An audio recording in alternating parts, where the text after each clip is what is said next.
Hello all, welcome. Today we will be covering a charter school case affirmed by an equally divided Supreme Court. This case, OK Charter School Board versus Drummond, involves state constitutional challenges to religious charter schools. Following is the audio recording of the actual court hearing. We will hear argument this morning in Case 24-394, Oklahoma Statewide Charter School Board versus Drummond, and the consolidated case. Mr. Campbell. Thank you, Mr. Chief Justice, and may it please the Court. Oklahoma's charter school program relies on private organizations to create more educational options, and it empowers those groups to innovate by giving them broad autonomy over their mission, curriculum, and operations.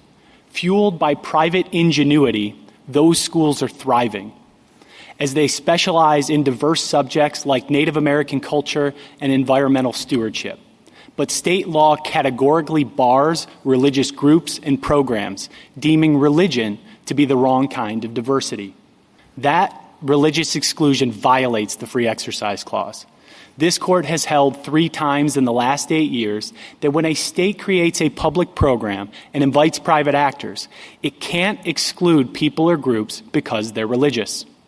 The Oklahoma Statewide Charter School Board is committed to this principle of religious neutrality. That's why it approved St. Isidore's application based on the strength of its proposal, refusing to reject the group because of its faith. But respondent won't tolerate groups like St. Isidore operating in the program, so he sued to exclude them. He now argues that the First Amendment, specifically the Free Exercise Clause, is irrelevant because St. Isidore is part of the government. But it's not. St. Isidore was privately created by 2 Catholic organizations, and it is controlled by a privately selected board of directors. Under this court's test, St. Isidore is neither the government nor engaged in state action. There are already hundreds of families that have signed up for St. Isidore. They're part of Oklahoma's community too. They should not be treated as second class. I welcome the court's questions.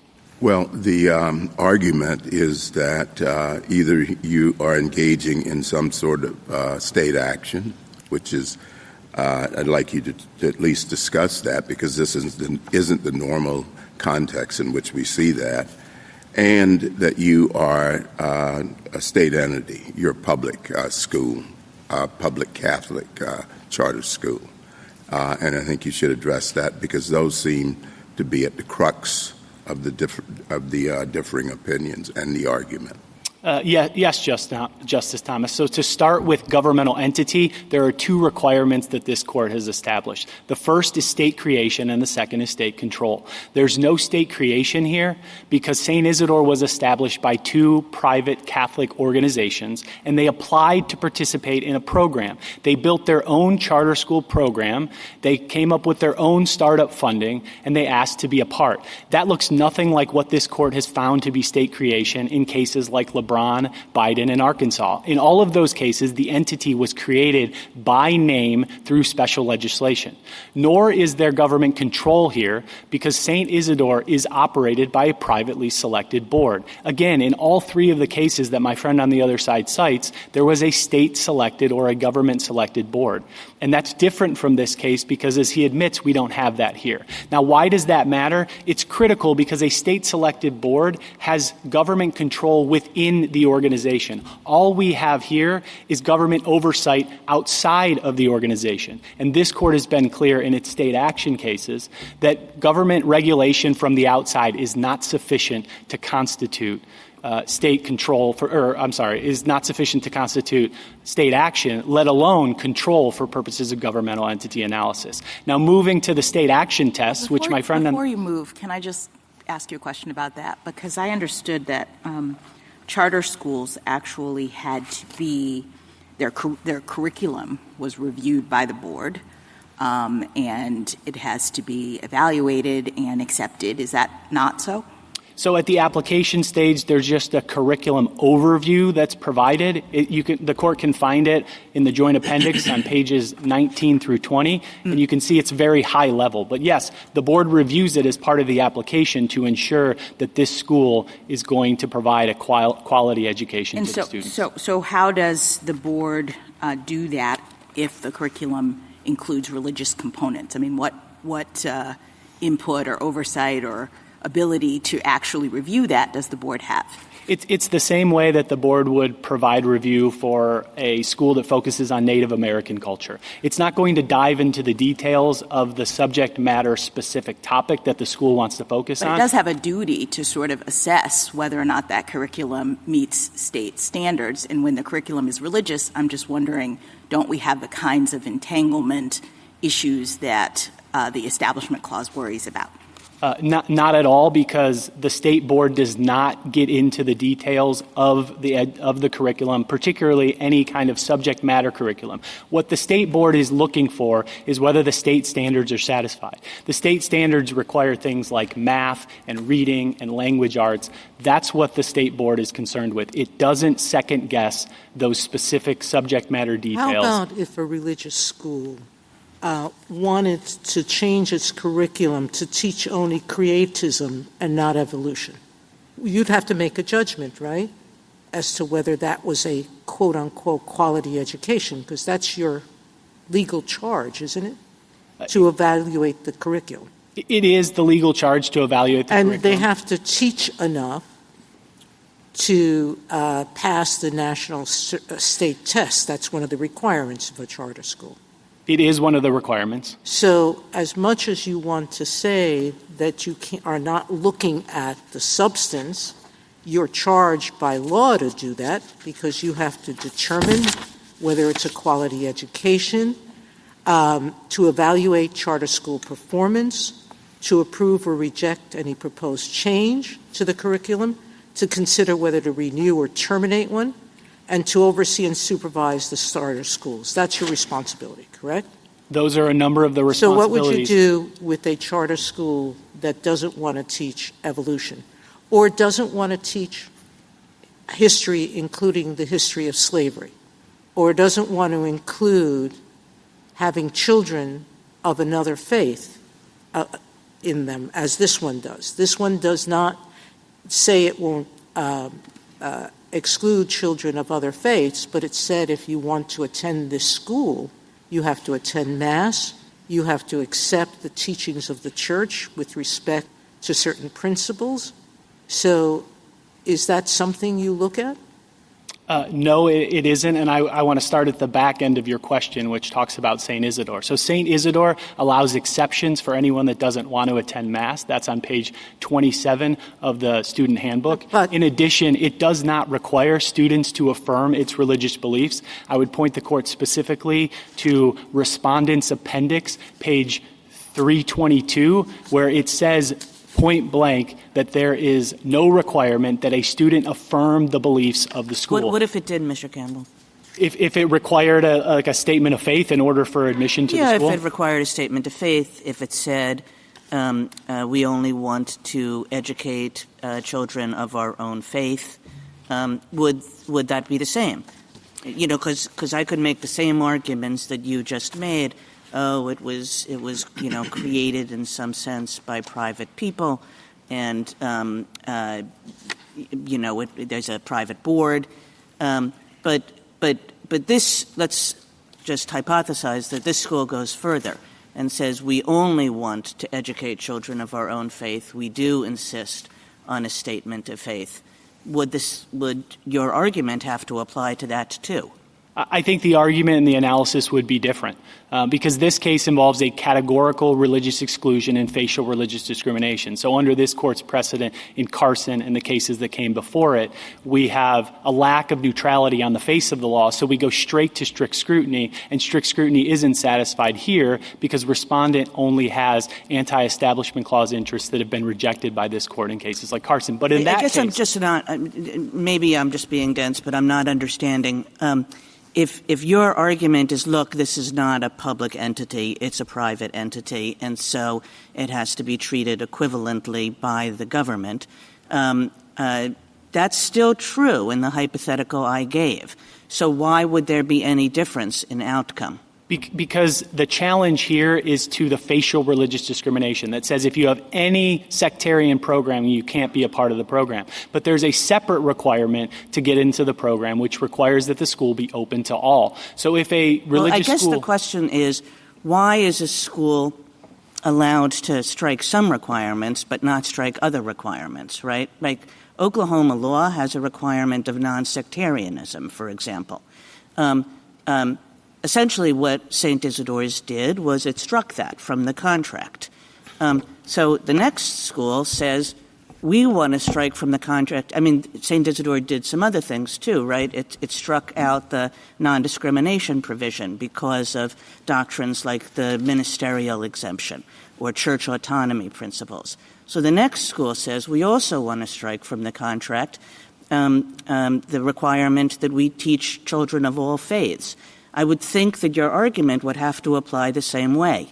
It would be different analysis in those cases. And if we just take a step back and consider how free exercise clause jurisprudence works, whenever a litigant wants to challenge a specific requirement by the government, then it has to focus on that requirement and show that it's either not neutral or not generally applicable under this case law in Smith. So if someone wanted to challenge the requirement that the school be open to all, they would have to show that that requirement is not neutral or not generally applicable. And if they can show that, then they would proceed to strict scrutiny, and at that point the state would have a very different interest than it has here. The state's only interests here are already rejected anti-establishment interests. The state's interest in that case would be very different, the interest in ensuring that the school is open to all. Thank you, counsel.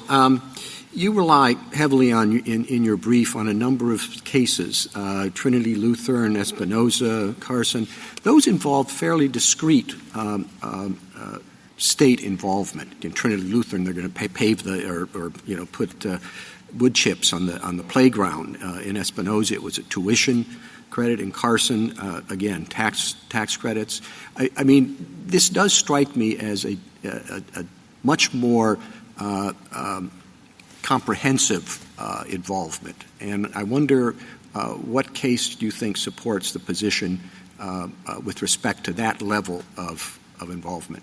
We think Carson does, because Carson established the principle that when the state creates a program or a public benefit, that it can't exclude groups or people just because they're religious. And that's exactly what we have here. The state of Oklahoma has created a charter school program, and it's invited private actors to participate, but it's telling religious groups and religious groups alone that they don't belong. Certainly the facts here are different than the facts in Carson, but the principle is on all fours with what we're arguing. Thank you. Justice Thomas?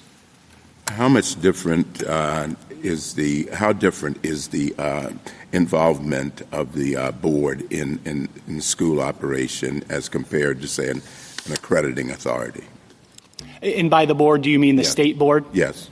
Yeah, so the state board acts in many ways like an accrediting authority. And so one of the things that my friend on the other side talks about is that there are opportunities for private religious groups to get measures of public funding. But in order to access any of those programs, those private schools need to be accredited. And accrediting organizations, they look at a high level at the curriculum to ensure that things like state standards are satisfied. That's all that our board is doing. I think one example to illustrate the point is that if one of our charter schools came to us and said, we want to entirely change our mission. We want to go from being an organization focused on Native American culture, and now we want to be a STEM school. That would be the kind of change that the board might look at, but the board is not going to dig into the details of anyone's curriculum. That's not their charge. Justice Alito? The three cases the Chief Justice referred to, Trinity Lutheran, Espinoza, and Carson, involved grants and tax credits. This involves a contract. Is that a relevant constitutional distinction? I don't believe it is. In fact, if anything, I think this case is potentially more dangerous, because if this contract transforms St. Isidore into the government, then I worry the same thing will happen to other government contractors. For instance, consider the faith-based foster care agency in Fulton. That agency entered into a contract with the city of Philadelphia, and if this court finds government action here, then I worry that it will bleed over and undermine religious liberties in cases like that. One other question. The respondent says that if you win, some students' only free public school option will be a religious charter school. Is that true in Oklahoma? And if that were the case, would that present an Establishment Clause problem? It's definitively not true in Oklahoma for two reasons. One, no Oklahoma student is required to go to any charter school. Number two, there's a provision in the Oklahoma Charter Schools Act that makes clear that an entire school district cannot convert into a charter school, and that's provision 3-132.2, subsection C2. So it can't happen in Oklahoma. If it did happen, it would be a very different case, and it would not be a reason, the mere specter that might result in the future is not a reason to categorically exclude religious groups on the front end. There could be an as-applied challenge brought by a family if that situation ever did result. Thank you. Justice Sotomayor? Counsel, if the government wanted to paint its Capitol building and it wanted to paint landscapes, would it be violating your theory of contracting if it said we want a secular landscape, we don't want a religious one? How is that different from this case? Or is it? Are you saying that any time the government contracts for anything, it must include not a religious person, because your charter school doesn't want to just give a secular education. It wants to give a religious education. So what you're saying is that does the government have to accept the religious landscape? I don't believe so, because it Why? sounds like they're hiring someone to paint the government's own message on the side of a building, if I'm understanding Well, your but that's what hypothetical. There's a contract here with the archdiocese, meaning the contract is with a corporation that is run by the Archdiocese of Oklahoma City and the Diocese of Tulsa. They provide all the teachers. Their handbook requires students to attend Catholic Mass. You say there's an exception for that. But they require students to support the school's mission. Part of that mission is to participate in the evangelizing of the church and to be a genuine instrument of the church. Your school doesn't want to be just a charter school. It wants to be a religious charter school, correct? St. Isidore undoubtedly is a religious organization. It wants to now, provide religious I education. thought that the essence of the Establishment Clause was that, and Carson said this, Trinity said this, in basically every religious case we have, that the essence of the Establishment Clause is that we're not going to support people, religious leaders in teaching their religion. Do you accept that proposition? I don't accept it if it's part of a neutral and generally applicable that's an program. interesting question. So if we decide to fund just a Christian school and no other school, you say that would violate the Establishment Clause, correct? That very well might violate it. If the right. government's picking and choosing religions, then yes, All right. that would. If we pick and choose, as we did in one part of our history, only Catholic schools to teach Indian children so they can become Catholics, would that violate the Establishment Clause? If the government is picking and choosing a particular religion and not agreeing to allow other religions into the program, then that would be an Establishment Clause violation. And here they're not teaching other religions, correct? They're only teaching the Catholic religion. St. Isidore is, but the program is open to other religious applicants to apply to teach other if they don't beliefs. teach religion. Well, under our theory, it would be open to other religious organizations that are willing to abide by the other terms of the program. So what you're basically saying, there's no longer no play in the joints. This has nothing to do. There's no Establishment Clause, really. What you're saying is the Free Exercise Clause trumps the essence of the Establishment Clause. Because the essence of the Establishment Clause was, we're not going to pay religious leaders to teach their religion. That is and has always been the essence. And here we're paying Catholic leaders, Catholic teachers. You can only be a teacher in this school if you're willing to accept the teachings of the Catholic Church, then we're willing to say the free exercise provision trumps the Establishment Clause. Well, one factual point, it's not true that St. Isidore only hires Catholic teachers. It hires teachers that aren't Catholic. That's in the record in response. But they have to teach it within the morals of the Catholic Church. That is correct. All right. But Thank you, Justice Kagan? Mr. Campbell, you rely a good deal on Carson in your briefs. And it strikes me that this is a fair bit different from that case. You know, when the court was looking at that case, it said, we just don't think that the state is, as it then professed to be, funding only public institutions. We think that they're funding private institutions. And we went through a litany of the ways in which the private schools differed from the public schools.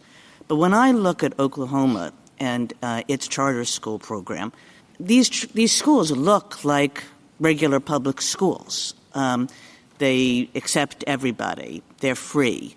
They can be closed down by the state. There's a good deal of curricular involvement by the state, approvals by the state.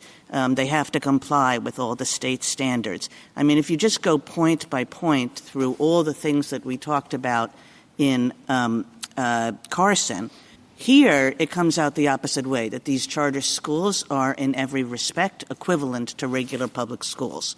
So why shouldn't we take the state at its word and say the charter schools are, except for some things on the margin, equivalent to regular public schools, and as we said in Carson, a state has the right to have its public school system be non-religious. I disagree that these schools look just like traditional government-run schools. They don't. In fact, the baseline rule under the Oklahoma Charter Schools Act is that none of the rules that apply to government schools are applicable to charter schools unless the Act otherwise specifies. So there are dozens of other requirements that charter schools are not subject to. The baseline here is that charter schools have autonomy. They're subject to the same financial audit and reporting requirements. They're subject to the same state testing requirements. All curricular changes have to be approved. In the end, the curriculum can't go forward except for state approval. Proficiency standards are set by the state. Student suspension requirements are set by the state.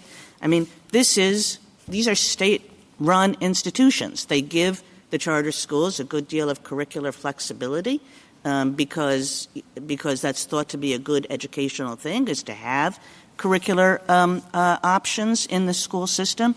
But with respect to a whole variety of things, the state is running these schools and insisting upon certain requirements.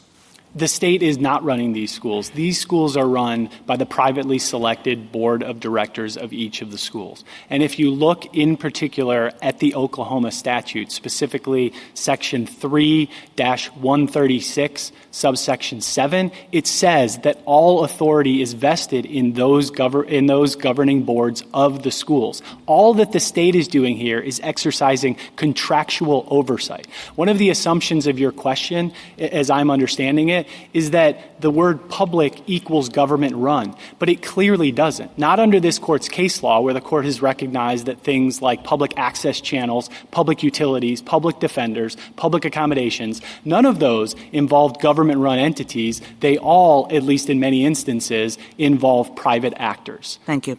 Justice Gorsuch? You made the point that historically states sometimes funded religious schools.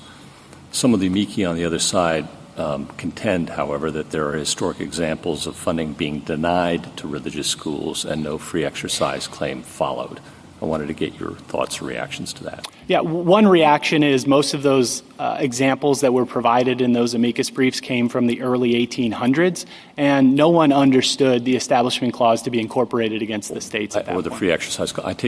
You're right. I take that point, but there were state equivalents to the free exercise clause under state constitution, and their point is even there are no challenges. And I would say that this case doesn't involve those state equivalents. It involves the free exercise clause of the First Amendment. Nevertheless, I do think the history that we cite is important for purposes of this case because it dispels any suggestion that there is an Establishment Clause violation. And in terms of the free exercise issue, I think that's that issue is foreclosed by Carson because this court established the principle in Carson that said you can't create a program, invite everyone, but exclude the religious. And then your friends on the other side and amicus there too pointed out that it's important under state law for state charter schools to be considered state entities for purposes of securing bonds, things like that. And I took your response to your reply brief to say they can continue to do so because what we're asking is whether it's a public entity for federal law purposes. I think that's a fair summary of what your response is. I think that's fair. And I'm curious, do you have other examples of entities that might be treated as private for federal law purposes but public for state law purposes? I have one example that involved Congress treating an entity as private and this court treating it as public. So it's not a state-federal divide, but it is a separation of powers divide, and that's in the LeBron case. Yeah. Congress declared Amtrak to be a private actor, but this court looked at it from a constitutional perspective and said that it constituted an arm of the government. Last question. You've emphasized the lack of creation and supervision on the board. I can imagine some states might respond to a decision in your favor by imposing more requirements on charter schools in some states to require public officials to be on their board and more involvement in the creation of these institutions. Have you thought about that boomerang effect for charter schools? We have thought about it, and that certainly is a decision that states are entitled to make. They can set up their charter school programs as they see fit. We think there are significant trade-offs because part of what makes charter schools great is the autonomy that they're provided and the private ingenuity that they bring.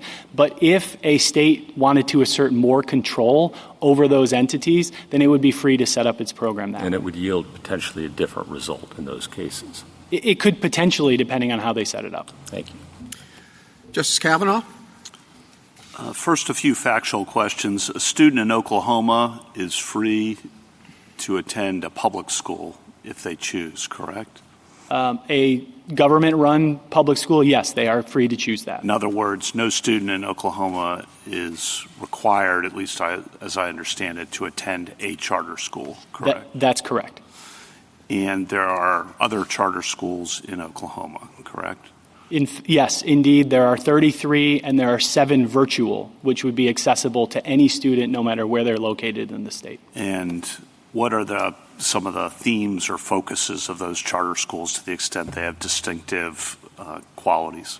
There's a vast array. There are some, as I mentioned in the introduction, that focus on Native American culture and environmental stewardship. There are others that focus on STEM curriculum, performing arts, foreign language immersion, et cetera, et cetera. There are many other examples. But again, the problem here is there's one type of education that's off limits, and that's religion. And that can't be consistent with this court's precedent.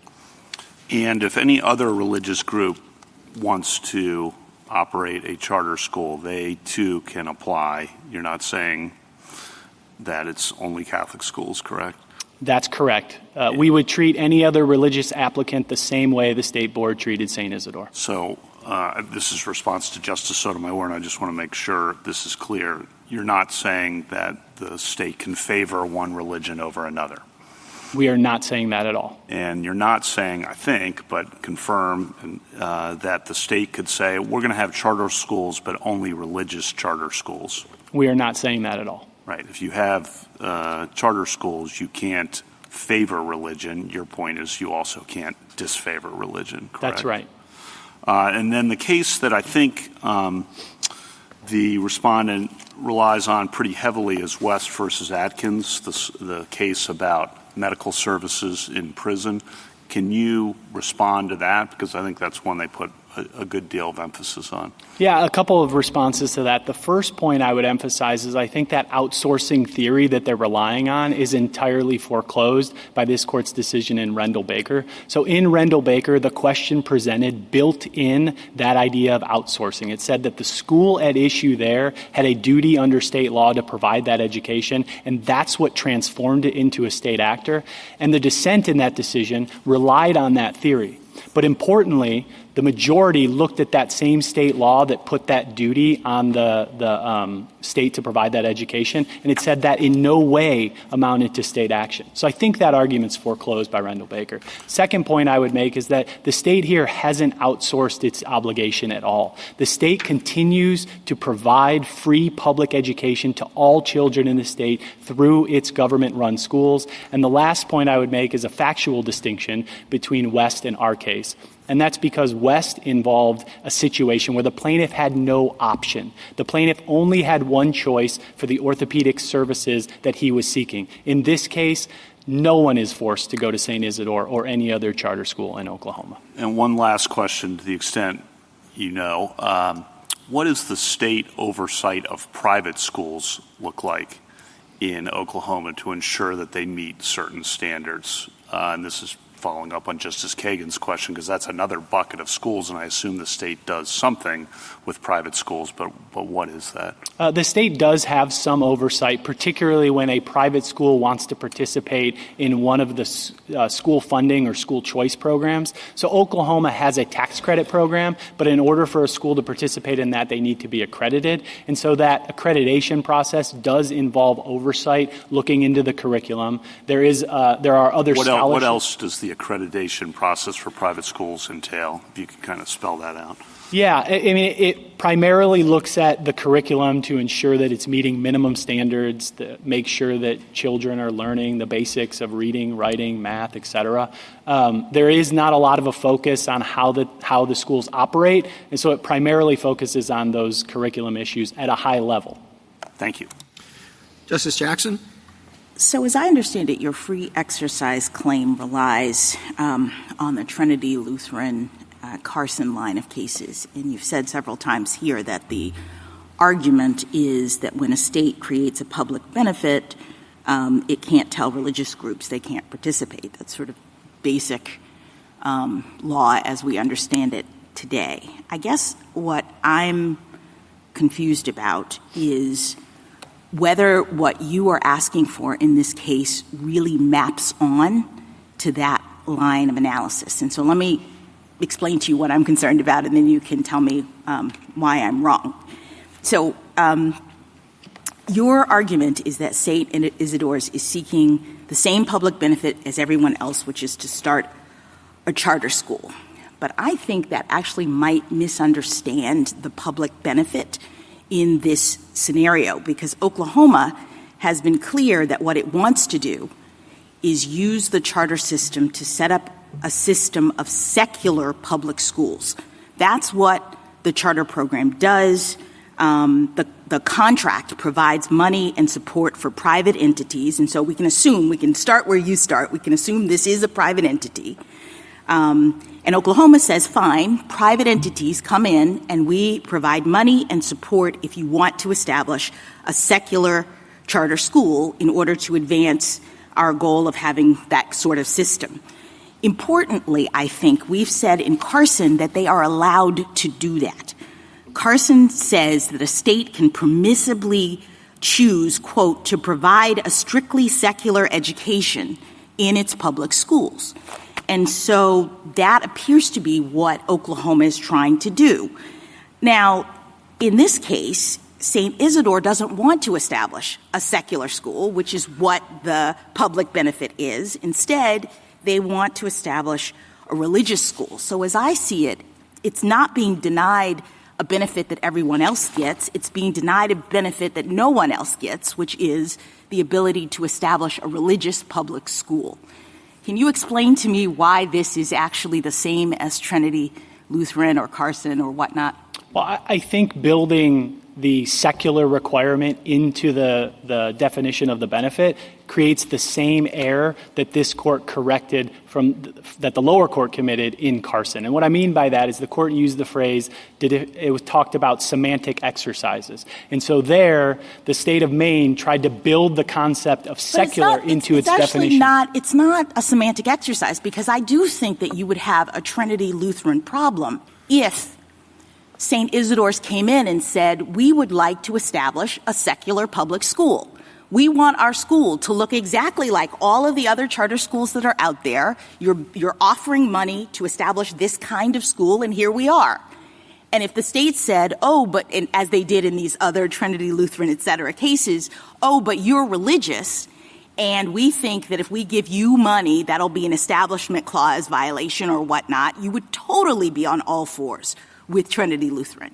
But here, I think what Justice Kagan said is St. Isidore's wants to come in and not just get the same contract that everybody else gets, because the contract has in it that you have to have a secular school. What they want to do is come in and get a contract that is tailored to their own terms, that includes religious education, and the state says that's not the benefit that we're offering here. So you're actually not in Trinity Lutheran world, I think. I disagree. I think it's, again, exactly what Maine tried to do in Carson. They tried to build in the notion that the benefit at issue there was, by definition, secular. That's exactly what the argument you just raised is trying to do. Well, let me ask you another question. This goes back to Justice Sotomayor's hypothetical. So suppose we had a state that wanted to have murals of landscapes on its public buildings around. And so it was offering money for painters to come in to do that. And it wanted no messaging, no nothing, just the mountains, landscapes. That was a term of the benefit of the money that they were providing. Would it be a free exercise violation if a particular painter came in and said, here's my proposed sketch, it has, religious symbols in it. That's important to me because I'm a, religious painter, and this is what I would like to do. And the state said, I'm sorry, we're not going to do that. Now, yes, they'd be rejecting him because the product that he was offering had religious symbols, but I doubt that would be a free exercise violation for the reasons that I've articulated. Well, that case would turn on whether it was government speech or whether the government created a forum for anyone to participate. No, forget the speech. That's just the framing. The point is, would that person say, you are rejecting me as a painter because of my religion in a way that triggers Trinity Lutheran, when really what the state is doing is saying, we are offering a particular public benefit, and the particular benefit is a non-sectarian mural. A secular mural. And to the extent that you're not wanting that, we're rejecting your proposal. I think that case is very different from this case, because in that case, the government is trying to speak its own message on its own buildings. Here, it's giving broad autonomy to the schools to come up with their own mission and their own curriculum. And so this involves that private entity being a part of the process. Thank you. Thank you, counsel. Mr. McGinley? Mr. Chief Justice, and may it please the court. The Free Exercise Clause bars a state from inviting private parties to participate in an educational funding program while excluding those who exercise their faith. But that is precisely what Oklahoma law does here. Respondent seeks to justify that religious discrimination by recasting St. Isidore as a government entity or state actor with no constitutional rights. That is incorrect. St. Isidore is a private religious nonprofit. It was created by private actors, and it is controlled by a private board that consists of entirely private actors. It thus lacks the essential elements of a government entity. Nor is St. Isidore exercising a traditional and exclusive government function. American history is replete with examples of private organizations offering free education to the nation's youth with support from the public fisc. All that leaves is the fact that Oklahoma law labels charter schools as public schools. But constitutional analysis turns on substance, not labels, and casting the cloak of state action too broadly risks intruding on individual liberty. The Establishment Clause does not restrain St. Isidore, and the Free Exercise Clause protects it. I welcome the court's questions. You say St. Isidore is not a state actor. What features would you add to convert St. Isidore into a state actor?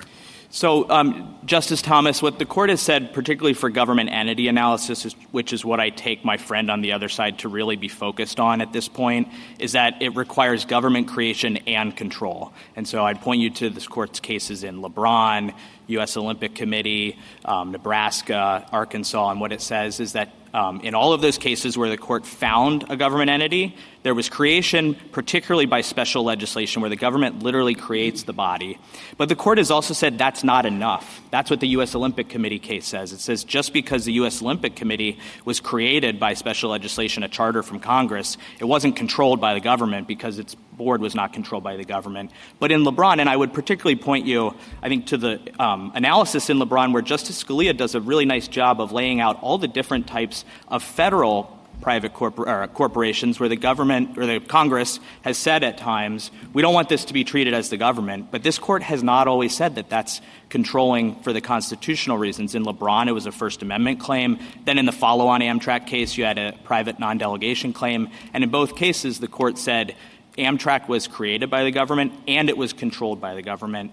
And it had distinguished other instances, including U.S. Olympic, but then also the regional rail cases, where you even had some control at some level by government-appointed board members, but the court said it wasn't complete control, and that wasn't enough. So those are the two defining features, Your Honor. Counsel, there's been private education, and you're right, there's been free private education to a variety of different groups. But none of them are government-supported. Meaning they were using government money to do this. They were using donations or whatever sources of income they could find. The hallmark of public education is that taxpayers are paying for it, not private donations. The government's doing this. And that has never been something that other people did for the government, meaning charter schools are a creation of contract, which is the point that Justice Alito made, which is charter schools are using only government funds. And so the question is not whether it's a government agency, but whether it's a state actor. Now, going to the West suggestion, your co-counsel or brother on the same side said that there was the inmates were required to use this doctor. And this is different because no student is required to attend a charter school.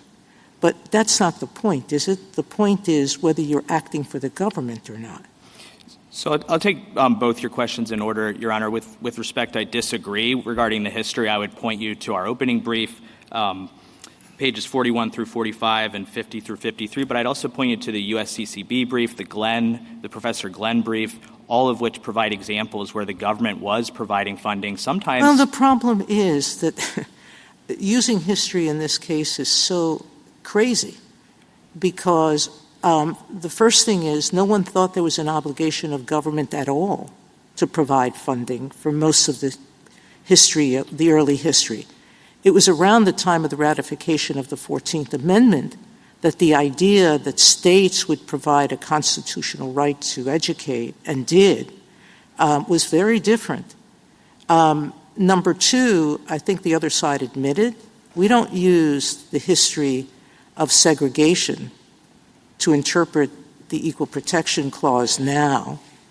I doubt very much we would use that history of the federal government funding the churches to teach Indian children and convert them as proving anything about the free exercise or establishment clause now.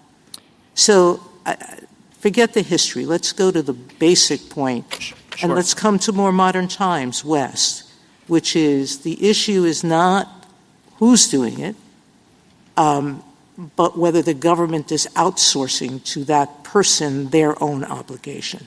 So I have a very direct answer to you on that, and I would point you to Rendell Baker. Because the problem with Rendell Baker is that the Carolina school system didn't claim that was a constitutional obligation. they had not been educating maladjusted children ever. They had just decided that they would start doing that, but the court didn't view that as a constitutional obligation. It was a contract obligation, but not a constitutional obligation. I'm not sure about that, but I think in Carson, Maine viewed it as a state constitutional obligation to provide free public education, and one of the ways that they did that was through the program that was upheld in Carson versus Macon. I would point out but all of those programs had an intermediary, someone else who was making the choice, not the government. Here, the government is the actual creator of the charter school, because the charter school does not exist without government funding. So it is, if it's not a government actor, it is still creating a religious institution. So I disagree with that, Your Honor. I'd point you to page 157A of the petition appendix in our petition, which is a declaration from called the Lesnia Declaration that makes it very clear that the only way that funds will be provided to St. Isidore is if parents choose to do so. So that makes it no different than... And we go back to who defines it, the parents or the state, in being the one who says you can do what I would do. All right. Thank you, counsel. Thank you. Thank you, counsel. Justice Thomas? Justice Alito? Anything further? Justice Kagan?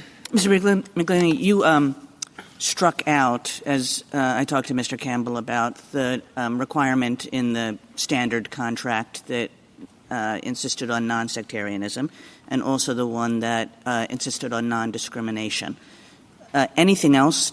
Was anything else struck out? So I just want to clarify, we didn't strike out the non-discrimination clause. There still is the non-discrimination clause. We had agreed to abide by all applicable law. What we recognized and what the state recognized in contracting with us is that as a private religion... You modified it to incorporate various church autonomy principles. Correct, but I would say, Your Honor, those are anti-discrimination principles. That's fine. Sure. It's not the point of the question. Sure. Anything else? Did you strike out anything else? In terms of striking out, I don't believe so. I think... What if you had wanted to strike out other provisions, for example, curricular provisions, because the kind of religious education that you thought it was your mission to provide were inconsistent with those curricular requirements?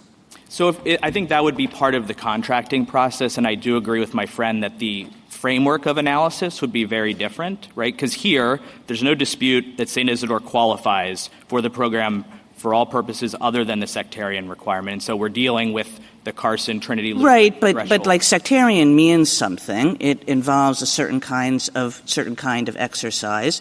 So, it's not just like you want to put the word Catholic up on the door. You want to teach certain things, as would any or most religious schools. So suppose a religious school came in and said, in addition to the modifications that you made, we want to make some further modifications with respect to the curricular requirements. I'll give you a hypothetical just so we can focus the inquiry. Sure. Let's say we're not in Oklahoma. Let's say we're up in New York. And there's a Hasidic community that has a yeshiva. And it's a very serious yeshiva. And what that means is that almost all the instruction has to do with studying Talmud and other religious texts. Very little of it has to do with secular subjects. Almost none of the instruction is in English. Almost all of it is in Yiddish or in various ancient Hebrew, Aramaic kind of languages. And that's the charter school that this Hasidic community wanted to qualify for. Does New York have to say yes, even though that curriculum is super different from the curriculum that we provide in our regular public schools?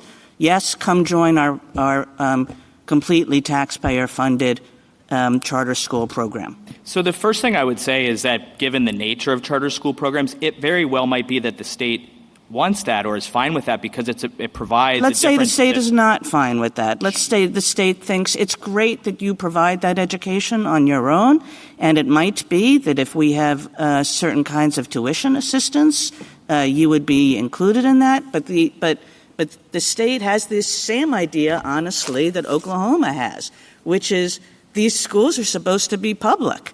and they're supposed to sort of look like public schools, and this one really doesn't.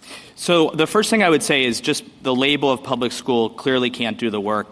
I'm not suggesting I know. that. But so then you would go to a different framework of analysis that would be under this court's case law that includes Fulton, Smith, that line of cases that would ask all sorts of questions that would be highly fact dependent, such as, is it a neutral law of general applicability? To what extent does it burden the religious beliefs, et cetera, and is there a compelling interest potentially? Well, this definitely burdens the religious beliefs. I mean, this is what this community thinks an education is all about, and this is what this community thinks is critically important to train their young people in the tenets of their religious practice and so forth. Sure. And so I can't tell you standing here today exactly how that or any other hypothetical case would come about, but what I can tell you is that Carson and Espinoza and a whole series of cases, including Zellman, say you can't take imagined hypothetical downstream questions and let them drive and justify front-end religious discrimination. Well, I don't have to imagine very hard to come up with 100 hypotheticals like this,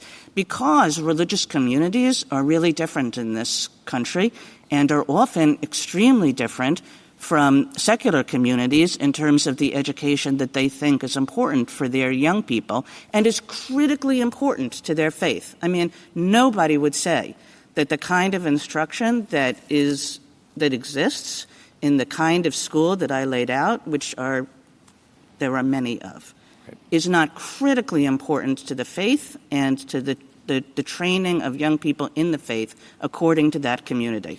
Sure, and that was true in Carson, and what this court said is that when you open a program to other private organizations, you can't exclude the religious. And so, that's how the court dealt with it in Carson. The other thing I would point out, and my friend Mr. Campbell pointed this out. So a state has what it considered a charter school system, which was, basically offering a kind of education that it was familiar with, that it applied curricular and testing and standards to. It wanted to increase curricular flexibility. It did not want to start funding every religious school in the country. And now you're saying to that state, yes, you have to go fund the yeshiva that I described. Yes, you have to go fund the madras. Yes, you have to go fund da-da-da-da-da-da-da-da-da if you want to have this program at all. Well, I don't think I'm saying that, Your Honor. I'm saying there's a different, framework of analysis. That analysis would have to be applied. But the other thing I would say is that a state doesn't have to open up an educational program to private organizations. The court has said that consistently in this case law. And so no one is saying that a state is compelled to open up these programs and to invite in the religious. What they're saying is that what the Free Exercise Clause says is that if you do open it up, then you can't exclude the religious because they're religious, neither because of their status or because of their use. Thank you. Thank you. Justice Gorsuch? Just on some of those hypotheticals, Mr. McGinley, would it be a neutral and generally applicable rule and therefore compliant with Fulton and Smith to say if you want to be a charter school, you have to teach math, reading, science, and specify testing at grade level proficiency? So the way you've described it, I think so, and certainly my client has not objected to those things. The record indicates that is certainly part of their curricular design. And even absent Smith, still have to ask whether, in strict scrutiny, whether the government has a compelling interest. Might it have one there? I think it might have one there, sure, especially in a contracting setting where the government is providing funds for the education of youth and they want to make sure that certain minimum standards are met. I do think that would probably be a compelling government interest. Thank you. Thank you. Justice Kavanaugh? With Justice Kagan, I think you were talking about the non-discrimination provision, and you said you didn't strike it out, and you had more. I mean, I think there's more to that answer, so. Yeah, sure. You just tell us what happened? Yeah, so what happened was, we agreed to abide by all applicable laws, which means federal and state laws, including anti-discrimination laws. What was added to the contract is the essentially constitutional truism that as a private religious organization, we possess rights under the Free Exercise Clause, the Church Autonomy Doctrine, the ministerial exception, which this court has rooted in the Church Autonomy Doctrine. And so all that we were trying to make clear and all the state was recognizing is that we were not giving away those rights by virtue of agreeing to this contract. A number of other states, in fact, I think all of them, have the similar kind of program. What should we make of that? So what you should make of it is every single state has a choice as to whether or not they want to have the program, whether or not they want to invite private organizations in, and how they design the program, particularly the extent to which they exercise control, state control over any charter schools. And so if the state decides that it wants to have government entity charter schools, it can do so. And so I don't think that in any way, you're not deciding the platonic form of charter schools. You're not deciding the platonic form of public schools here. States have the ability to design their program. This court has repeatedly made clear that when they design it to invite private actors in, they can't exclude the religious. But it's also made clear— They've been around for a while without that. But I think that's, in part a result of this court's case law that suggested that it wouldn't be permissible. But, after Trinity, Lutheran, and Espinoza, and then Carson, I think there's a different outcome. And are there language-focused charter schools in Oklahoma that you're aware of? Yes. There are language immersion schools. I think one example is, I believe it's called the Lamond School. Thank you. Thank you. Justice Jackson? So I guess I'm still stuck on trying to understand what you mean by the state has the ability to organize or set up the program in the way that it wants the program. So apparently they can't decide the program to be funding schools that are non-sectarian. That's correct. That's the teaching of this court's case law. I don't see that that's the teaching of the case law. I see that whatever the program is, it has to be available to religious people. But what if the state says my program is, murals that are not religious or schools that are not religious? That's the part that I'm really confused about, because your free exercise argument is based on this discrimination principle, which I totally get. But if you're striking out provisions of the contract, then it seems to me that you are not seeking the same public benefit that everyone else is getting. The state says, here's our program, and we're laying out all the provisions in a contract, and anyone who would like to have this contract, you're welcome. And we're not excluding religious people, we're not excluding any people, but here are the terms. And you say, but there's a term in here that says you have to be non-sectarian, and I do want to point out that that term is actually in the federal law, because the state of Oklahoma defines its charter school on the basis of what federal law has defined as a charter school. It's a public school created or adapted by a developer, private organization, and to qualify, the school must not charge tuition and must be non-sectarian in its programs, admissions, policies, employment practices, and all other operations. And so that's like what it is. And so it just seems to me very hard to accept the discrimination principle that you're putting forward when you come in and say, we don't want that contract. We want one that we've tailored to strike out some of the terms that you have put in here. So with respect, I think the argument you're articulating is precisely the one that was rejected in Carson, which says you can't, define the program by saying it has to be something that's non-sectarian, because that merely says that by doing so, you're essentially building into the definition a way to discriminate in violation of So the federal law is unconstitutional. That sets up charter schools and includes as a term the non-sectarian status. So I won't speak for my friend, who I think will be up here shortly, but my understanding is that their view is that that particular term is no longer enforceable, and I think there's an OLC opinion that essentially says as much after Trinity Lutheran. When Carson, I have to go back and take a close look at Carson, but were they changing the terms of the actual benefit that was being offered, or were they saying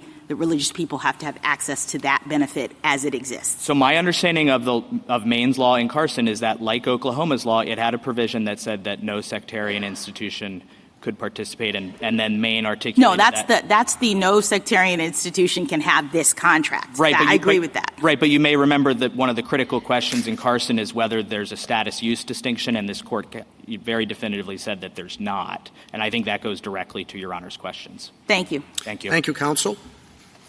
General Sauer. Mr. Chief Justice, and may it please the court. Charter schools like St. Isidore are not part of the Oklahoma government, and they are not engaged in state action.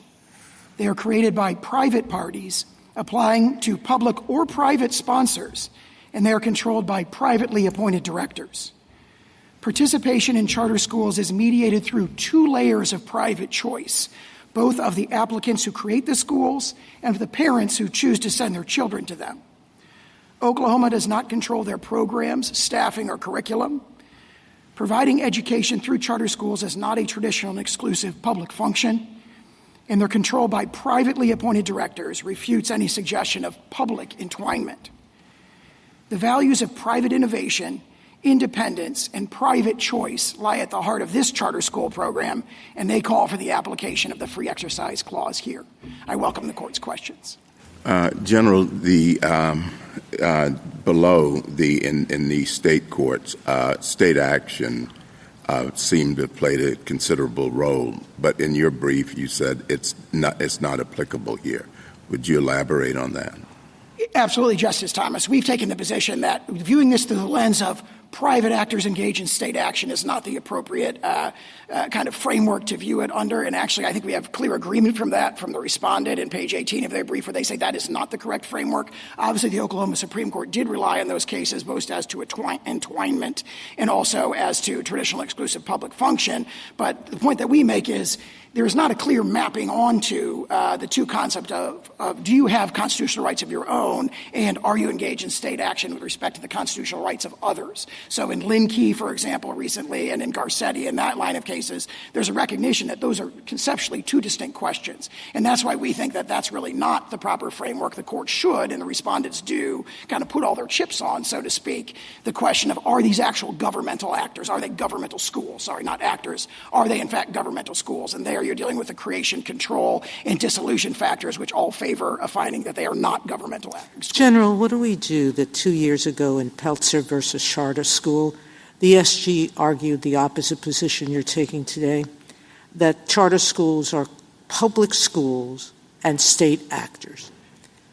I'd say three things in response to that. First of all, that case was not a religious free exercise case, so that does it matter? Why were they state actors there and not state actors here? And as to my second point, as I said to Justice Thomas, we don't think that that's really the correct framework to apply here. But if it does, what changed? We think that that's not convincing. What changed? Well, for example, what changed is there's a new administration. But tell me something. Given your new framing, I presume that you're conceding now publicly that the federal charter school program, as it's been run up until now, is unconstitutional? Not exactly. So there are four, if I may describe that, there are kind of four buckets in that statute. There's programs and operations, which we think is this case, and there we are conceding that our argument here implies that there has to be a free exercise exception for those two.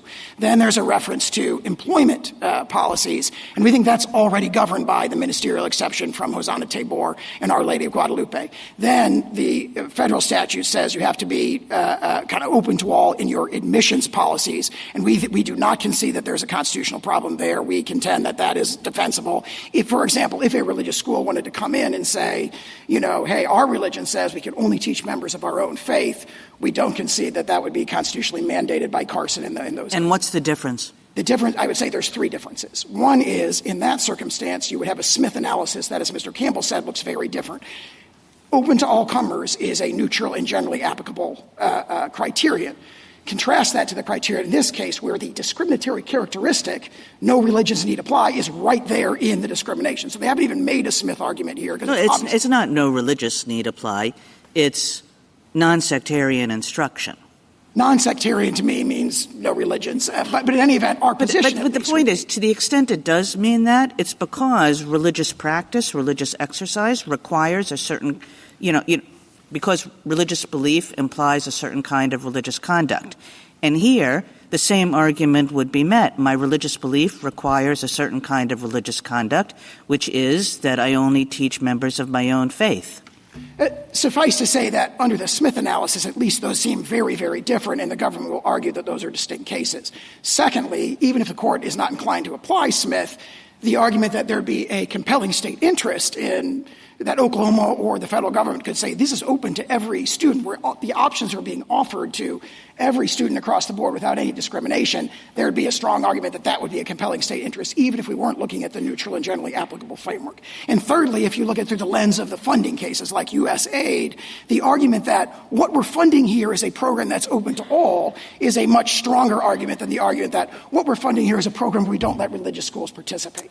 So for those three reasons, we would continue to defend the open to all admissions policies. That General Sauer, can I just ask you, because as I understood your response to Justice Sotomayor, you are saying that the portion of the federal law that indicates that to qualify as a charter school, you have to be non-sectarian in your programs. You're saying there is a constitutional problem with that, or at least there has to be a free exercise exception. Is that right? Exactly. We think that's the natural extension of the 2020 All right, so if there, opinion as to affiliation. Sorry. If there is a free exercise exception, then I think, are you saying that strict scrutiny is triggered as a result of that? And can you speak to why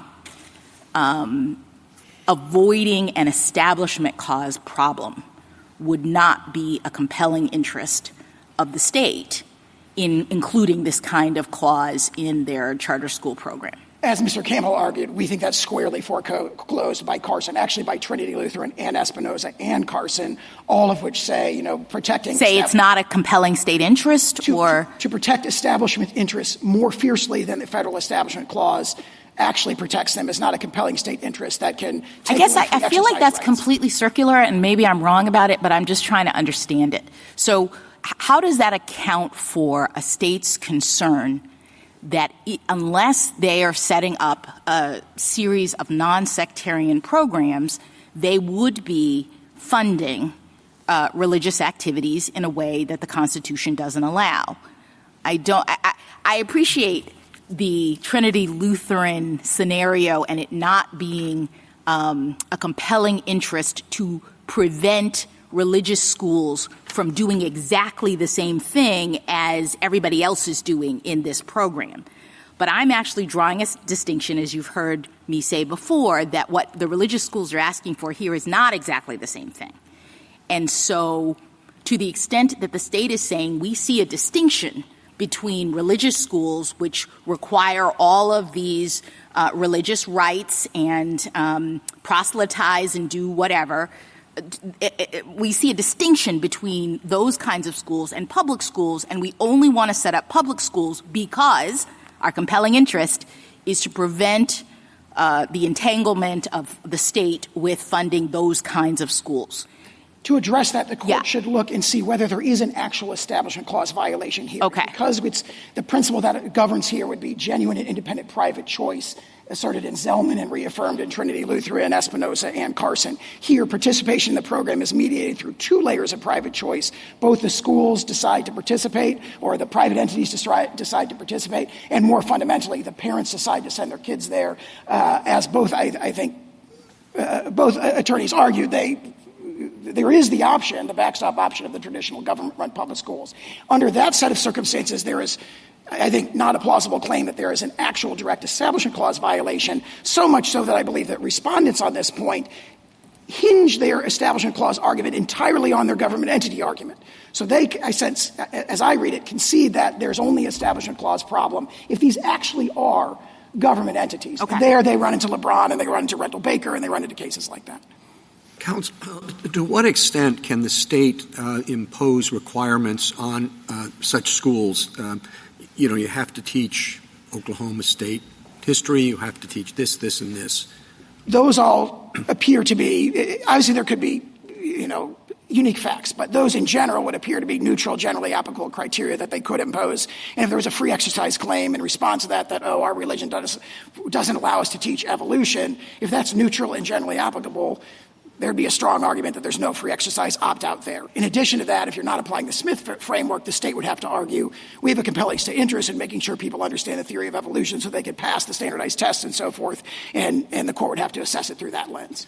Does the extent of that involvement affect the analysis in terms of whether there's too much state involvement to view it as a truly private charter school or a truly religious charter school? I don't think so, if I understand the question. The way that I would frame it is, under Trinity Lutheran and Carson and Espinoza, you have a neutral and generally applicable program. And what you're letting into that program is something that's very like the school in Rendell Baker, where there is detailed and extensive regulation of that school, but nevertheless it is not a private actor. Thank you. Or sorry, it is not a state actor. It is a private actor. Justice Thomas?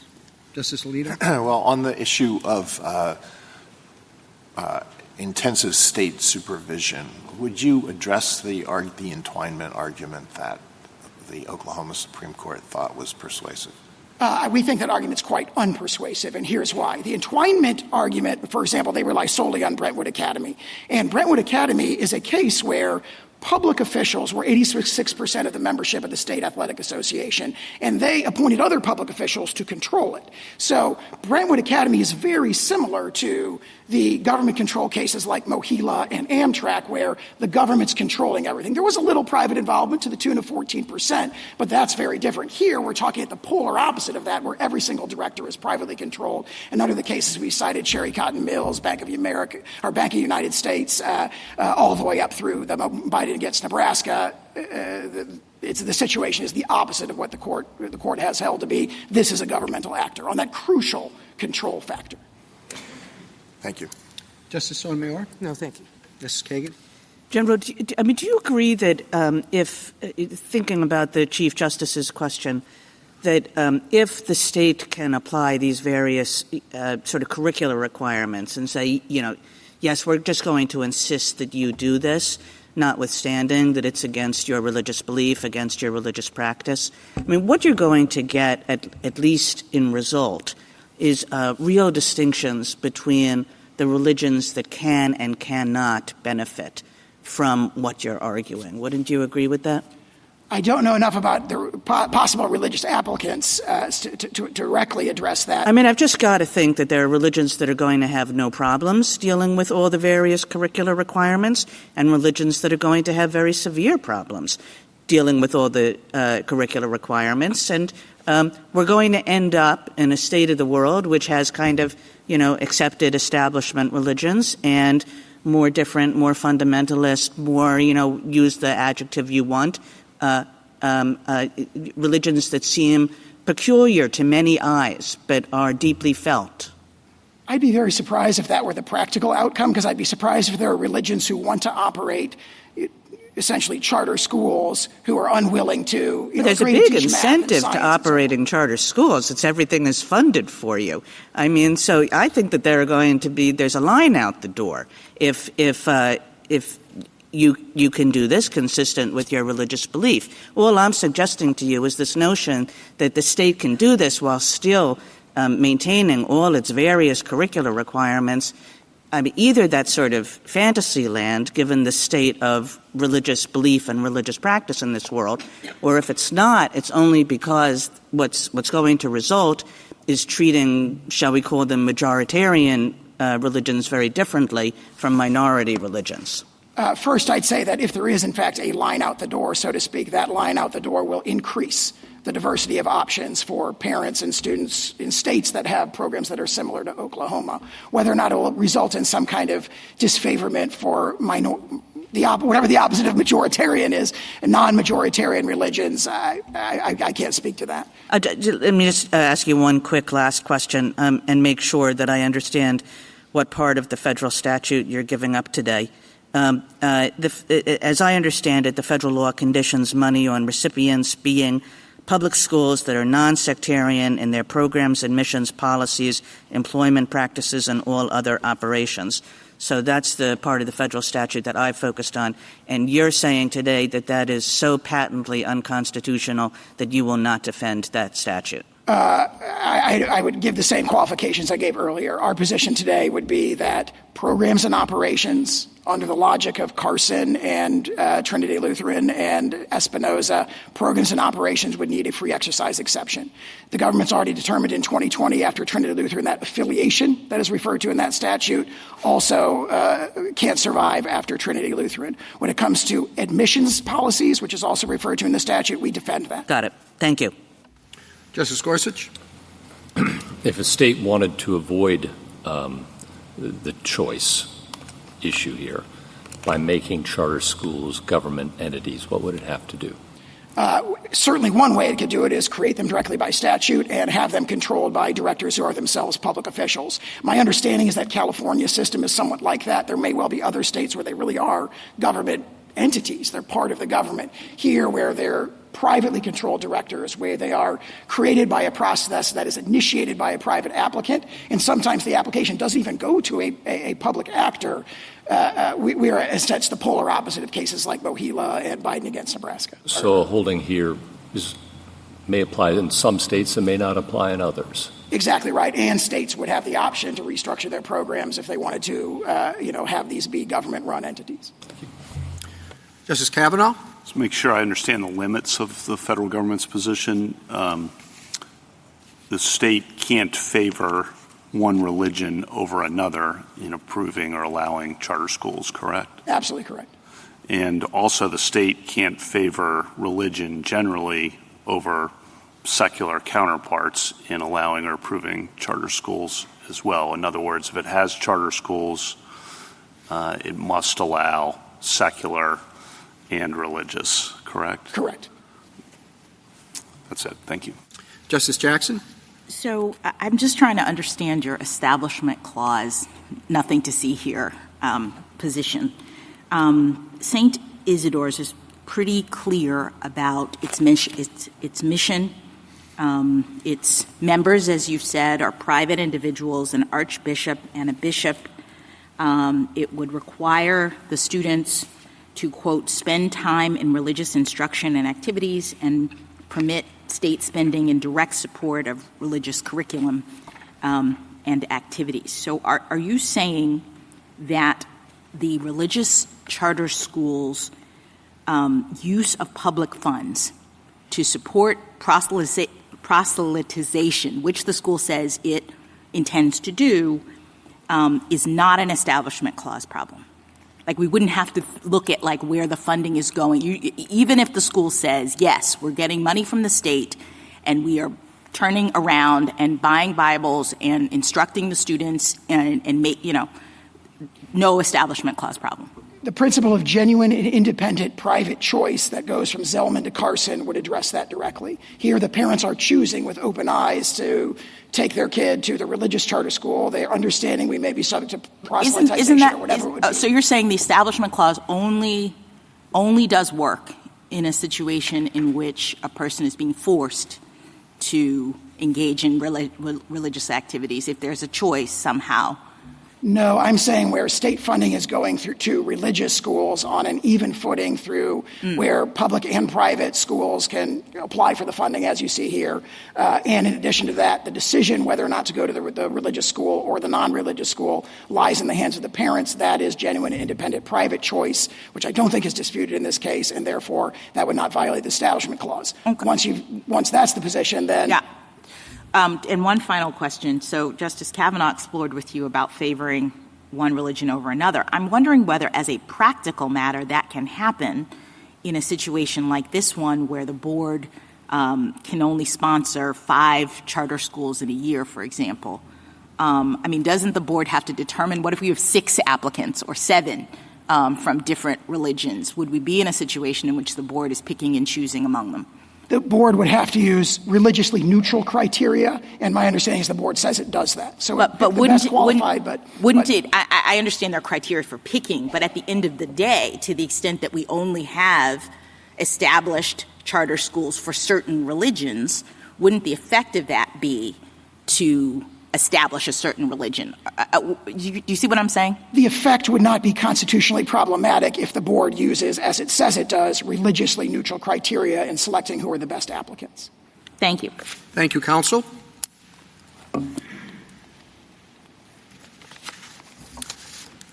Mr. Garr? Thank you, Mr. Chief Justice, and may it please the Court. 3 considerations distinguish this case from the Trinity Lutheran Trilogy and require affirmance. First, charter schools are public schools. They bear all the hallmarks of the criteria this Court recognized in Carson, are established, just like the court said in Carson, states could, to expand educational opportunities within the public school system and have been recognized as, and indeed are required to be, public schools by the Congress of the United States and the legislatures of 47 states. Second, teaching religion as truth in public schools is not allowed. St. Isidore has made clear that that's exactly what it wants to do in infusing its school day with the teachings of Jesus Christ. Oklahoma respects and promotes through vouchers and other means the abilities of families to secure such an education in a private school.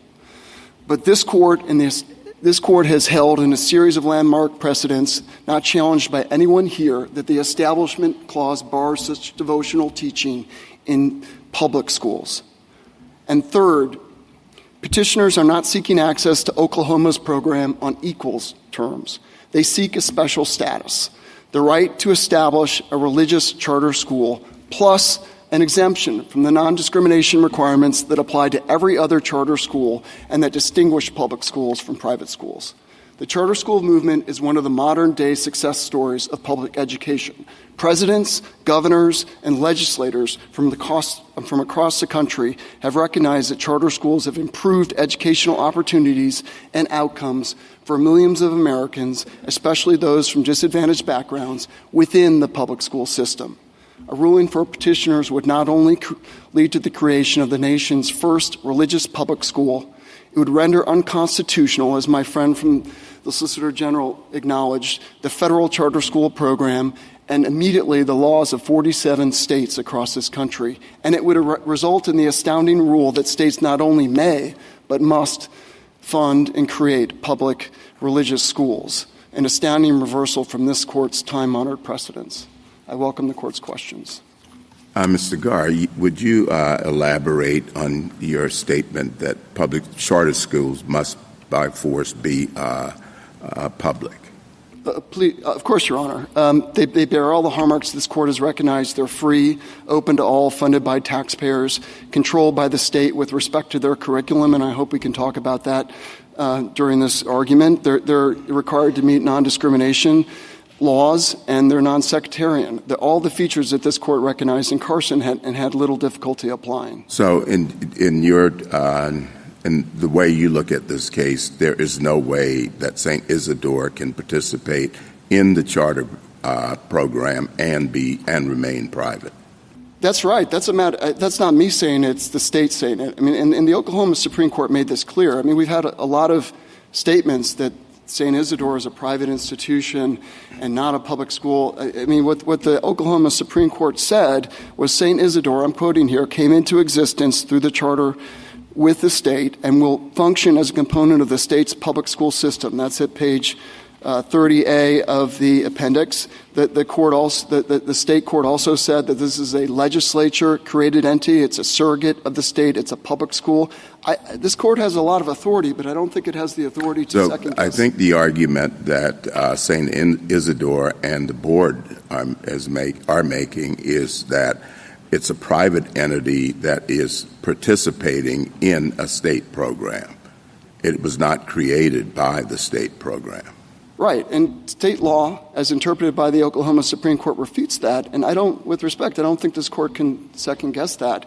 And let me talk about the state law. I mean, to put aside what the Oklahoma Supreme Court said, state law in 3.132.2 says that charter schools are established as an entity. The Oklahoma Administrative Code 210.40.87.5b says, quote, establishment of a new charter school. A new charter school is established when a charter school application is approved.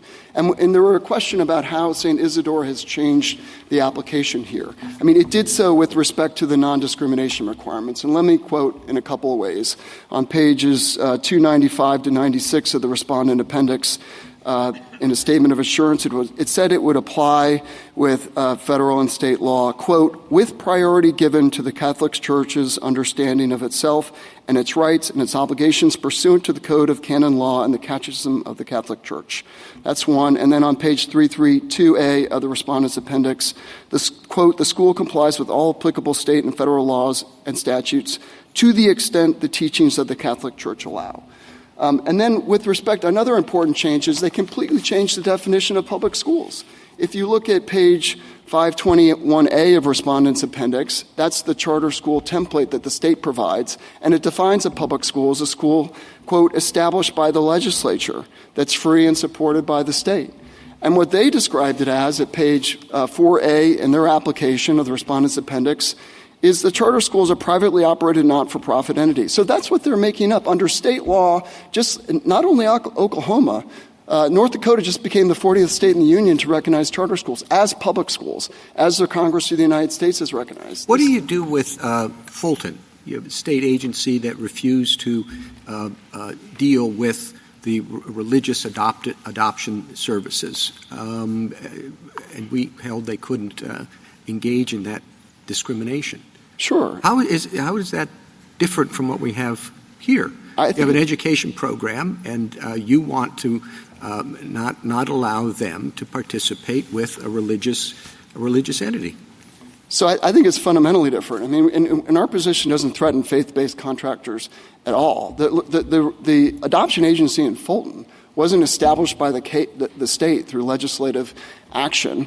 It wasn't fully funded by the state. It wasn't controlled by the state. I mean, the charter schools here are controlled in fundamental ways that my friends have glossed over this morning. I mean, with respect to curriculum, there's front-end and back-end requirements. They have to show as part of their application that they will meet the state's academic standards, which are, highly reticulated down to the point that they have to teach Reagan's tear down the wall speech in U.S. history or dangling modifiers in ninth grade English. They can't teach what other public schools can't teach, which is critical race or gender theories. I don't think you're a little far afield, I think, from the Chief's question, at least as I understand it, because I think a concern here is that religiously operated senior homes or food banks or foster care agencies or adoption agencies or homeless shelters, many of which get substantial funding from the government, would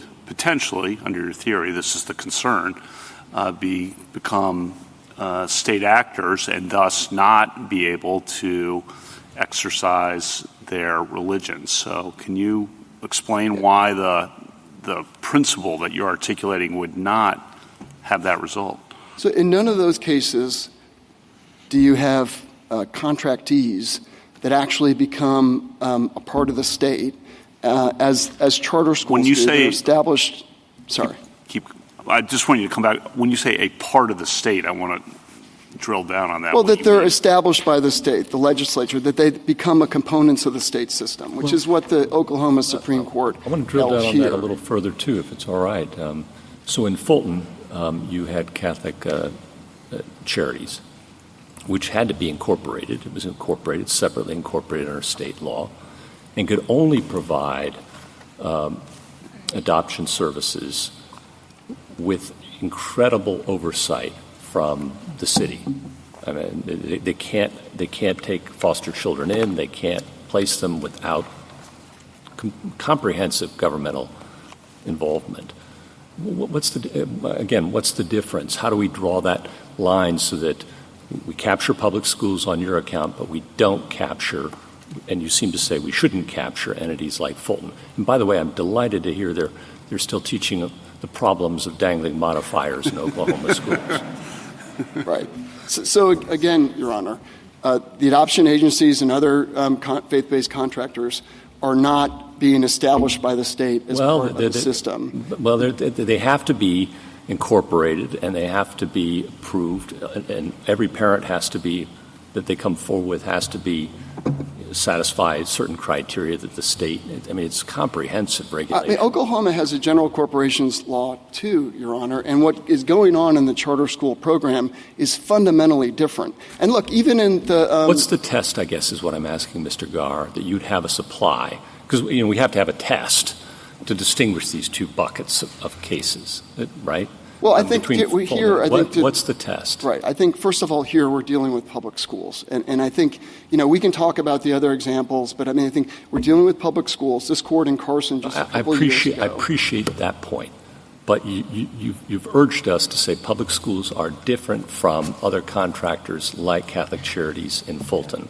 And so we need a test, a legal test. Is it LeBron? Is that where you'd have I us think look? you can look at, I think that public schools bear all the hallmarks of government entities, and we can go down the list. Is it creation and control, or are those the correct things that we should be looking at? I know you say we shouldn't look at state action doctrine. I mean, is it those two I think factors? it's those. I can give you the five factors that this court looked to in LeBron. Okay, Creation, which I think is clearly met here because the Oklahoma Supreme Court has interpreted Oklahoma law. I'll let you go through that. I don't mean to cut you off. I just want to make sure we're on the same page to start with, which is we should look to LeBron to make that this decision. I think this court can decide this case by saying that charter schools are public schools in all the ways that people have always recognized and that this court has recognized, and that you can't fund an entity to teach religion as truth in public schools. I also think you can look at the government entity precedents and the state actor precedents and come to the same conclusion. And I'll go through the factors in government. Please, I didn't mean to stop. Okay, creation. And the Oklahoma Supreme Court decision, in this case Oklahoma law, answers that. The public charter schools are created by the legislature. They come into existence and they become part of the state public school system. That's what the Oklahoma Supreme Court said at page 30. This is not the Catholic Church who's being given this. It's the created new charter school. That's exactly right. That's exactly right. Number 2, state supervision and control. And maybe I can bracket that. We can come back to that because that's an important one. The state can repeal or close the institution, which this court acknowledged in the Biden case and other cases, and that's clearly the case here. The state can close charter schools, unlike private schools. Number 4, the state has denominated the entity as a public entity. We're not saying that labels decide this case, but it's significant that the state has regarded charter schools as public schools, as has the Congress of the United States and the legislatures of every other state. It would be sort of remarkable for this court to say that everyone else was wrong on that. And 5, the court in Biden in LeBron looked to public understanding. And here, again, public understanding is that charter schools are public schools, just as Congress and every state has recognized. So going back to state control. Can I so drilling down on that, because I think this is supervision and control. Sorry? Just let him finish on supervision and control. Go ahead. So supervision and control. There's extensive oversight of curriculum in a way that doesn't remotely exist for private schools. At the front end, in terms of the application process, where you have to identify the curriculum, applications are often rejected because of the curriculum. Then you have to lay out that you'll meet a number of performance indicators that are set forth at pages 19 to 20 of our statutory addendum, and you have to show that your curriculum will align with the state's academic standards, which are highly reticulated. And then once you do that, every year you are evaluated for compliance with those factors, academic performance, you're evaluated for financial performance, you're audited, all in ways in which doesn't remotely resemble what's going on with private school, which is hands off. The board itself, and there's been a lot of discussion about the governing board.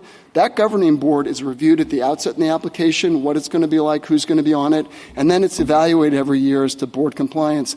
Boards that are deficient or malfeasant can and have been removed. They're also subject to the general assessment tests that apply to public schools, which doesn't apply to private schools. So, Mr. Garr, can I just sort of summarize this by saying that I think what you're saying is that just like traditional public schools, charter schools are a creation and creature of the state that distinguish them from things like the other very interesting and good examples that were raised, nursing homes, adoption agencies, hospitals. Those things can actually exist outside of the state, although they have to be licensed in the state, just like a private school would have to be licensed. Obviously there's going to be some state involvement to authorize these private people to set up this private entity. But it seems to me that you're saying with all of these different factors and the way in which you're conceiving of this, a public school and these charter schools are creatures of the state in a different way. Yes, and I don't think when this court decided Fulton, it thought it was imposing new requirements on public schools. And with respect to supervision and control, if I could just make one more point, federal law requires this. The charter school program requires that charter schools, quote, be operated under public supervision and direction. This is 7221I2B of the statute. And this is really important. I mean, the federal charter school program has been implemented for decades. Billions of dollars have been dispensed by the federal government. All the religious school is saying is don't exclude us on account of our religion. I mean, if you go and apply to be a charter school and you're an environmental studies school, or you're a science-based school, or you're a Chinese immersion school, or you're a English grammar-focused school, you can get in. And then you come in and you say, oh, we're a religious school. It's like, oh, no, can't do that. That's too much. That's scary. We're not going to do that. And our cases have made very clear, and I think those are some of the most important cases we've had, of saying you can't treat religious people and religious institutions and religious speech as second class in the United States. And when you have a program that's open to all comers except religion, no, we can't do that. We can do everything else. That seems like rank discrimination against religion. And that's the concern that I think you need to deal with here. Sure. And certainly, as we've said in our brief, we recognize that principle and we respect it. But as this court itself said in the Carson case, states may maintain strictly secular public schools. And that's all the state of Oklahoma has done here. All we're saying is that we're not going to create, fund, and control the curriculum of schools that want to teach religion as truth. I think as Justice Gorsuch pointed out earlier, a state could easily design a different kind of charter school system where they really were government-run, government-controlled, government-created, government-established private charter schools. That's not what some states have. They open it up to private people to apply. And then when you say to someone, you're no good because you're religious, they're not asking, and to make the point, they're not asking for special treatment.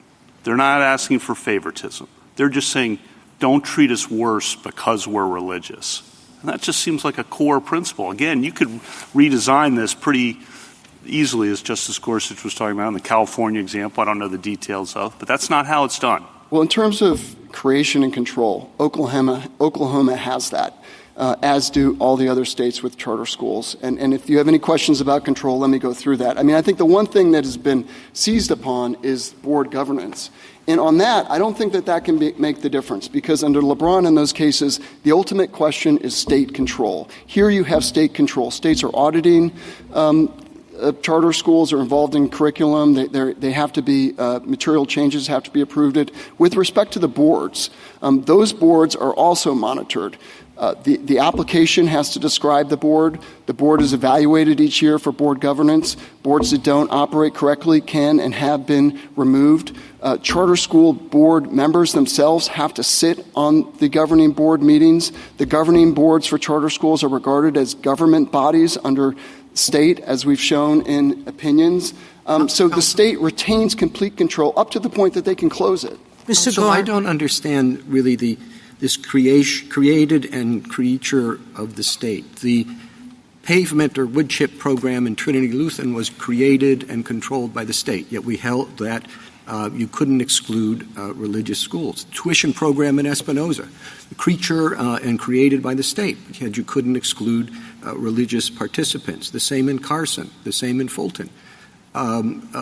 Is your test, it's a creation and creature of the state? Because all of those were, and we held that under the First Amendment, you couldn't exclude people because of their religious belief. Well, the programs were, of course, but what we're talking about is the applicants. And here I think that the creation point goes to the government entity point. I'm not following. The applicants in those cases were religiously affiliated. Well, their parents, for example, in Carson or Espinoza. In Trinity Lutheran, it was the church itself. But I mean, as to creation, this goes to whether or not this is a government entity. And under state law, charter schools come into existence when they are approved and become part of the state, and they're established by the legislature. I mean, that's what Oklahoma Supreme Court interpreted Oklahoma law to mean, and that's the way that virtually every state in the country and the Congress have understood charter schools to be. Mr. And that Clark, yes. I'm sorry. Finish your I'm sentence. sorry, Justice Alito. No, this is really a point of information to start out at least. The point of the charter school program, as I understand it, is to confer a lot of flexibility on the charter schools so that they offer a real alternative to the public schools, to what you call the public schools. Isn't that true? Yes and no. I mean, I think a real alternative. There's no question that charter schools want to harness private ingenuity. And they do that. They say you can come to us with the applications, but we're going to rigorously scrutinize those applications. We're going to make sure that you meet our curriculum requirements. We're going to evaluate you every year. And if you try to change your curriculum, you have to come back and get approval. And they're allowed to offer a curriculum. Yes, it has to meet certain state requirements, but the focus of the curriculum can be quite different from the public school. And I thought that was understood to be one of their virtues. The charter schools have to meet the academic standards that public schools have to meet, again, down to the level of dangling modifiers in ninth grade English class. I mean, I think what's different is you can imagine a school that's built around performing arts or sports, as some charter schools are, or language. You can build a school around that model, but it has to have all the same academic curriculum requirements. Can a charter school seek to inculcate a secular viewpoint, not just a secular viewpoint, a particular secular viewpoint? I mean, with respect, I don't know what you mean by that. I mean, to the extent traditional public schools can, yes. I'll take your example of a school that focuses on music. So could a school that focuses on music teach only the music composed by dead white men, Brahms, Bach, Beethoven, and Brahms, and all the rest? Could they do that? Like a traditional public school could, but what charter schools can't. Could a school that focuses on music say, no, we're not going to do that. We're going to include jazz and hip-hop and rap and music from non-European countries? Could they do that? I think they probably could do that. All right. Could a school say, we're going to be a LGBTQ plus friendly school, so that the books that elementary school children are going to read are going to have lots of LGBTQ plus characters, same-sex couples, and they are going to send the message that this is a perfectly legitimate lifestyle. They're going to tell the little kids, your parents may say you're a boy or a girl, but that doesn't mean you really are a boy or a girl. Could they do that?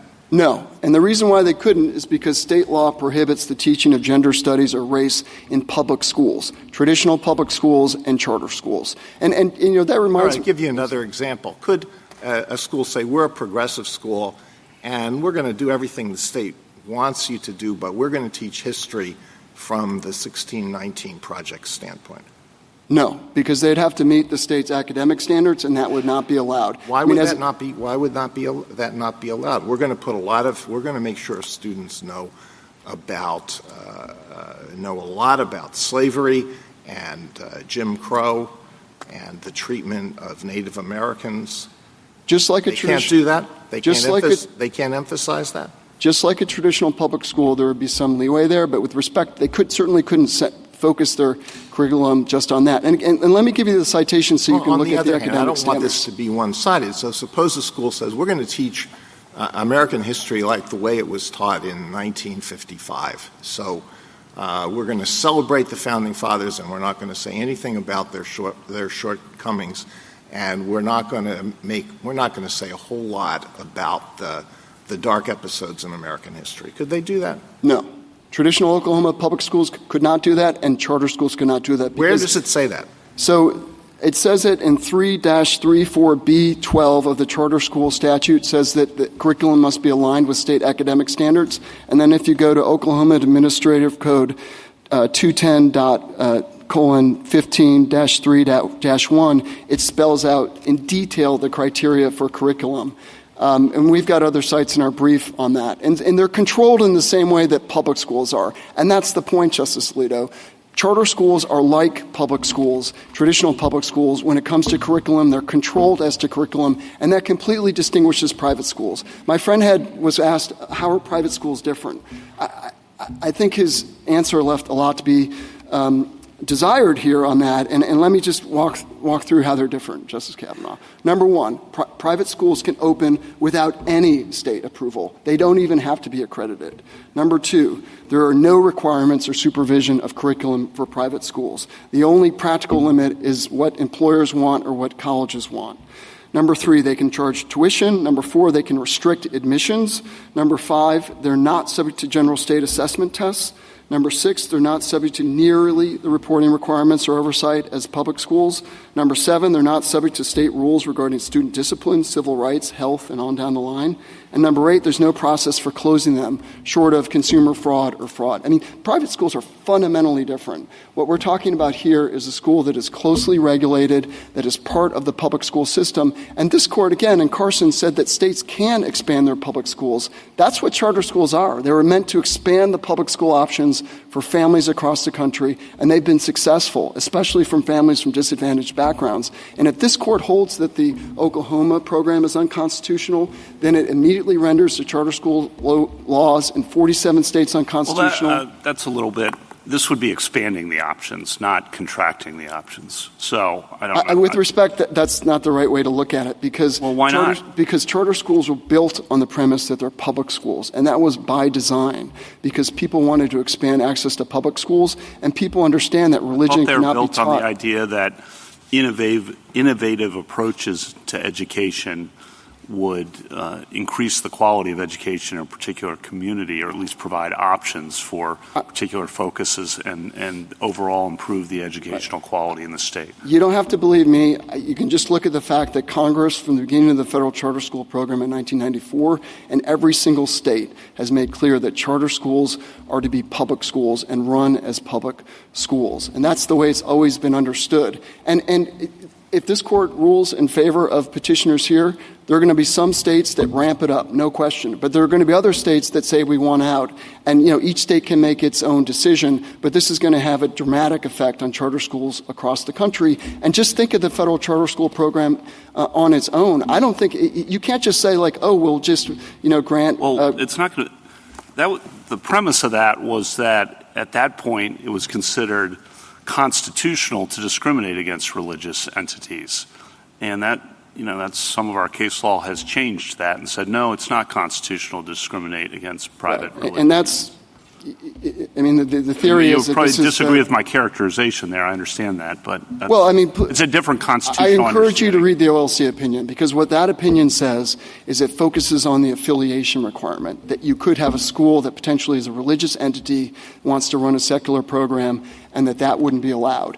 The OLC opinion itself goes out of its way to make clear that it wasn't saying that you could have charter schools running religious programs, and I think it's obvious that the result would be different there because of the establishment clause problems. This court rejected the use status distinction in Carson with respect to the free exercise clause, but the use distinction, of course, makes a difference with respect to the establishment clause. In terms of the principles, how is it different from a choice program in the sense that no student is compelled to go to a religious charter school? And I would, of course, agree with you if that were the case, that would be a huge problem. No one's compelled to go. You have a choice to go to the traditional public school, or you can go to a charter school of your choice that you can obtain admittance to, or you can go to a private school. No one's being compelled to go to any school. It's just another option that is available. That's right. And this court had a case last week in Mahmoud where it involved, story time with certain offensive messaging. No parent was required to send their child to that charter school, and I don't think that case would come out differently to that public school because I don't think it would come out differently because they could have picked a charter school. And similarly, no family in America has to send their kid to a traditional public school. They could send them to a private school. They could homeschool them. They could send them other options. But this court has never said that because you have the option of not sending your child to a traditional public schools can teach religion as truth. That's loading traditional public school into this, but I get that. No, I'm just taking the premise of your question is, what's the problem? You have the option of going to a different school. No, it's the option. You have a public school to go to, and you have private schools to go to, and you have charter schools to pick from. You may not like the environmental studies one, but you have other options, and this increases the options, at least theoretically. People can choose among public schools as well as you can transfer among public schools if the teaching in that school is offensive to you. I mean, going back to the school prayer cases, I mean, in that there was a suggestion in the brief here that those cases are different because you were compelled to go to public school. That's wrong. Compulsory attendance laws since this court's decision in Pierce have not applied to parents who want to send their children to private schools or homeschool them. So everyone has the choice in that respect. I mean, I think if the court crosses the line in this case, then the other options in the Mahmoud were not free.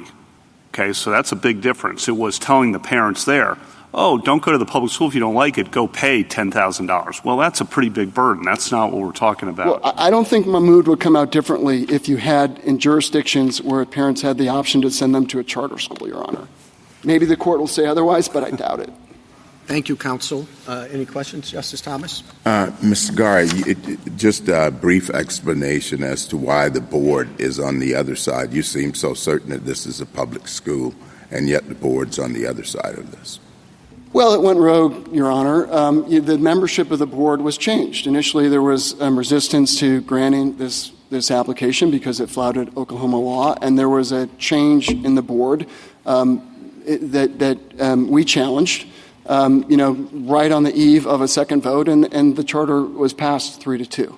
And that's why my client stood up to defend Oklahoma law and federal law under the Establishment Clause. Well, would the board say the same about you? Well, our composition hasn't changed on the eve of the vote, and I mean, of course, they disagree with our characterization. That's what I mean. The law, but I mean, on Oklahoma law, I mean, you have what the Oklahoma Supreme Court said, which I think is binding, even in this court, as to what the state law means. We obviously disagree on the Establishment Clause, but that disagreement is really premised on the notion that this is a private entity, and they've rewritten state law to make that position. Well, it just seems as though the board can also read the Supreme Court opinion and yet give it a different meaning or weight than you do. Well, we can all read it, and I'll quote it. St. Isidore came into existence through the charter system with the state and will function as a component of the state's public school system. That's at page 38. I don't think there's any ambiguity there. Justice Alito? I want to give you a chance to respond to an argument that is made by the petitioners, and that has to do with the motivation for the position that provided the prompting for the decision that you're defending here today. This is what the Attorney General of the state said in an opinion, an official opinion of the Attorney General when he changed the position that his office was going to take. So these are not extemporaneous comments. While many Oklahomans undoubtedly support charter schools sponsored by various Christian faiths, the precedent created by approval of the application will compel approval of similar applications by all faiths. I doubt most Oklahomans would want their tax dollars to fund a religious school whose tenets are diametrically opposed to their own. And this is not an isolated statement. There are many. So thank you for asking Isn't that a masterpiece? Isn't that a very serious masterpiece cake shop problem? This whole position that you're defending seems to be motivated by hostility toward particular religions. That's entirely incorrect, Your Honor, and if I can answer that in two different levels. One, the masterpiece cake piece, and two, the comments, which I'll begin with. And I think the right way to understand those comments is the Attorney General was simply making a point that members of this court have made, which is that once you open up government programs and bring people into becoming part of the government and approve one religion, not another religion or this religion, there's going to be strife that comes from that. I mean, Justice Breyer emphasized that in his various opinions. They didn't carry the day from this court, but I think that is a way that in the real world, religious divisions and strife have manifested itself. It's frankly one of the reasons why we have a religion clause in the Constitution to begin with. With respect to masterpiece case, Attorney General... We have statement after statement by the Attorney General that reeks of hostility toward Islam. And then we have the provision of the Oklahoma Constitution on which the Oklahoma Supreme Court relied that has its own unsavory discriminatory history. Would you at least agree with that? Absolutely not. Absolutely not. That wasn't motivated by the Blaine movement? No, it wasn't, Your Honor. And members of the Oklahoma Supreme Court has explained that. The brief from the legal historians explains that. It was motivated by clauses that predated the Blaine amendments, as well as motivated by the Sequoia Constitution and the results of the Christianization of Americans. That's all laid out historically. This case, too, Oklahoma came into the Union in 1906, and the revision you're referring to is 1907, which is, long after the Blaine amendments and the Montana Constitution. So, no, it's not a Blaine amendment. And again, I think you're rewriting history. Do you think that anti-Catholic bigotry had disappeared from Oklahoma by 1907, or, what's more pertinent, from the Congress of the United States from 1907? I think, Your Honor, of course there were those who held that distasteful and odious bigotry. But the laws that the Oklahoma Constitution provision is based on long predated that. And I don't think that the court could treat any prohibition on funding that's similar as simply motivated by bigotry, and so we're not going to respect it.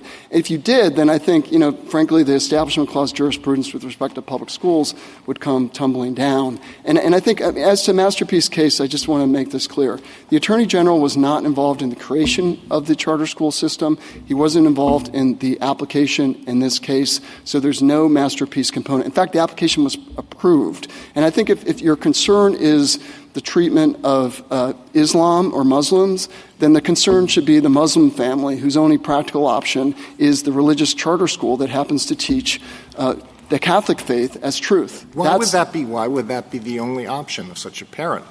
The parent could always send his or her child to the schools that you characterize as the public schools. So, first of all, there are jurisdictions in the country, New Orleans being the main one, where the only public schools are charter schools. In other jurisdictions, it's 50%, Denver and D.C. There are jurisdictions in Oklahoma where your default public school that you're assigned to is the charter school. You can get out of that, but you got to raise your hand and say, no, I don't want to go to the Catholic charter school. I want to go somewhere else. And that raises the same problem as raising your hand in the public school to say, no, I don't want to participate in prayer today. All right. Well, thank you, Mr. Carr. I just have one more question. I will study the record carefully, but boy, the way that you portray these charter schools, it doesn't. I don't see what the virtue of the charter schools are. I thought the whole point of charter schools was to offer something different from the so-called public schools. And you've made it sound like, no, they're just going to be exactly like the public schools. No, that's not our position, Your Honor. And I think, again, what the states are trying to do is to harness ingenuity in terms of teaching methods, and you can come to the application and say, we want to run a charter school like this, language, performing arts, sports-focused, or whatnot. But at that point, there's a rigorous application process. Curriculum is scrutinized. You have to meet state standards. And then charter schools are regulated extensively, every year evaluated, and they can be closed if they get off the rails because they are public schools. But do you have inspectors who say, we want to see the teaching plan for the 10th grade English class in the charter school because we want to make sure that the books that the students are reading are the right books? Do you do that? They can be, Your Honor. I mean, really? If you look at pages 18 to 19 of the Oklahoma Supreme Court's decision, it talks about how charter schools are audited. Again, the members of the charter school board participate in governing board meetings, and you look at those academic standards that they have to be aligned with, and it goes down to the level of dangling modifiers in 9th grade English class. Thank you. Justice Sotomayor? Counsel, Justice Gorsuch pointed out that if charter schools wanted to, they could change their governing body more directly. And I don't know, we'll get into a whole lot of litigation as to whether they should appoint the board members, can they solicit recommendations from the applicant, et cetera. But Justice Alito's question suggests that if they decide to change their operation because they don't want to become religious, because they want a secular education, that he's open to an attack that they're being motivated by hostility to religion. So you'll be back in another free exercise claim, correct, of discrimination? There's no question that if this court rules in favor of petitioner. It's ushering in a new breed of constitutional litigation. I mean, the court has already dealt with all comers, and the court's decision in Christian Legal Society Martinez is just a sort of taste of what's to come. Now, with respect to, we've spent a lot of time on is this a state entity or not? But your second theory was that it's a state actor, and that hasn't been discussed that much. How do you deal with West and Rendell Baker in answering that question? Right. You win under either, correct? We win under either. In West, you outsource the constitutional duty, which is what the state did here in allowing charter schools and what to operate. how do you deal with the compulsion issue of West, meaning that, or that just the went to access issue? Right. That just went to the underlying federal constitutional violation. I mean, in terms of the state action question, the question is whether they're acting under color of state law. And here, charter schools are acting under color of state law. They don't come into creation without state law. Exactly. And they're heavily regulated by the They don't come into creation. Catholic Charities came into creation under state law, but not as a charter school. That's exactly right. And I want to correct one thing that my friend said in terms of discussing Rendell Baker versus West. West came after Rendell Baker. So Rendell Baker didn't resolve anything or correct anything that West held. And West, as this court recognized in the Hela case just recently, recognized that where you're outsourcing constitutional functions. And here on top of that, you have an exclusive and traditional state function, which is the function of providing free public education open to all. Thank you. Justice Kagan? If this court were to rule for petitioners, what would happen in Oklahoma, in these 40-plus other states with laws of a similar kind that declare charter schools to be public schools? What kind of issues would they have to confront in the future? What do you think the range of choices they would make is likely to be? First, every charter school law in the federal charter school program is unconstitutional because they all require that charter schools be public schools and that they be non-sectarian. So we're dealing with the confusion and uncertainty that's created by that to begin with. States may react differently. Some may reenact charter schools under the details this court might lay out as to how to legislate. Or, many states will just say, no, with respect, in our state, our traditions are not to allow the teaching of religion in our public schools. We don't know. This is going to create uncertainty, confusion, and disruption for, potentially millions of school children and families across the country. There's another piece to this, which is that under the federal law, the IDEA statute, charter schools are covered because they're understood to be public schools. This court holds that charter schools are not public schools. Then there's a question as to whether children with disabilities who go to charter schools would be covered by the IDEA, and that's another problem that'll have to be sorted out. In terms of litigation, you'll get litigation over who can be admitted. They say they'll take all comers. Surely there will be schools that want to test the next limit. There'll be questions about who can be teachers. Can you have a gay teacher or not? There'll be questions about the application of the ministerial exception. And then there are going to be questions about curriculum. This court is going to be superintending curriculum. Maybe they would go too far in saying you can't teach evolution. You have to teach creationism. But there are going to be a lot of line drawing problems in between. Thank you. Justice Gorsuch? Justice Kavanaugh? A couple questions. Are single-sex charter schools constitutional? There's different policies on that. They do exist. I mean, I think they would be one way in which they wouldn't be like traditional public schools. But in Oklahoma, there are not single-sex charter schools or single-sex. But your theory would mean they are constitutional or not constitutional? Well, I mean, our theories as to the constitutionality goes to the teaching of religion as truth in charter schools. I mean, they would be state actors, so it would be analyzed. Well, I think the state action question is important to understand that this court has always considered state action with respect to the conduct being challenged.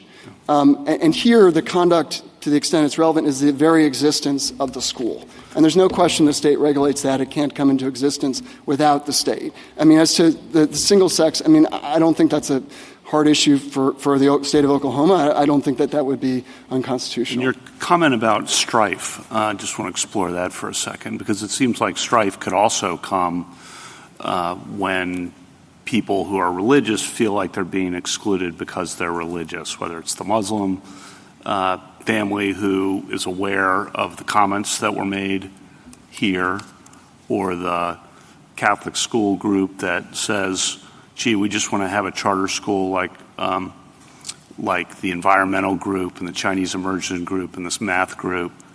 And I think you're missing a portion of the country when you say strife would not result from that kind of outcome. Well, I think if the rule is that charter schools are public schools, and just like traditional public schools, you cannot have the teaching of religion as truth in charter schools, I don't think that would create any new strife, because that's the regime that we've lived in for decades. The strife that I'm referring to is the picking and choosing that is inevitably going to occur when people line up to become, a fully funded charter school.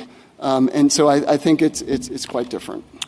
And then last, we've covered this a bit, but I just want to make sure I have it nailed down. If you prevail in this case, the senior homes, food banks, hospitals that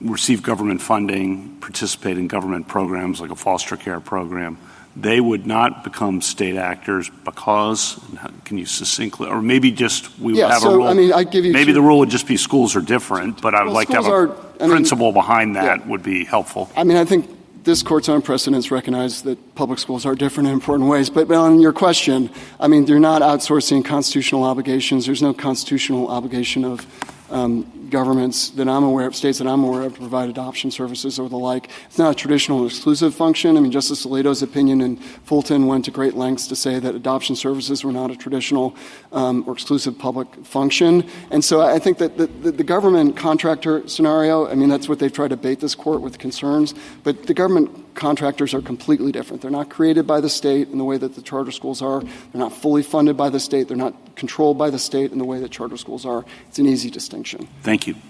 Justice Jackson? So I think that at its heart, your argument really begins with a statement in Carson that a state can permissibly choose to provide a strictly secular education in its public schools. And if you start there, then I think you're saying that charter schools is one model that a state can choose to provide that kind of secular education. Charter schools is a subset of the public school right that Carson recognizes to provide a strictly secular education. So one point of clarification just on facts is, doesn't Oklahoma provide vouchers for parents who would like to have a religious education for their child? Those parents don't have to be in the public school, we're providing strictly secular public school column. They can ask the state, and they do get vouchers for religious religious private schools. Is that right? That's exactly right. And I think it's an important point. Justice Kavanaugh last week referred to the court trying to find a win-win in the area of religion.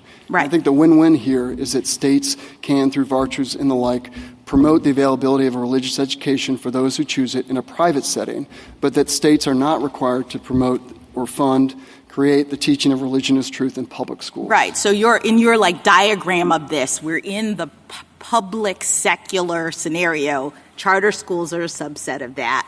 Outside of that column, we have private religious schools, which the state allows for and funds. All right. Now, can I just comment? Please, that's exactly right. And Yeah. that's what the Congress of the United States and 47 state legislatures have understood. So it would be for this court to upset that. It would be a really big change, because that's sort of how it's structured right now. With respect to the Trinity Lutheran and the Chief Justice asks about unfairness, Justice Kavanaugh asks about unfairness. And I just want to explore that for a second, because as I understood it, in Trinity Lutheran, the state was offering grants to build playgrounds. And the problem was that Trinity Lutheran was prohibited from accessing that benefit because they were religious.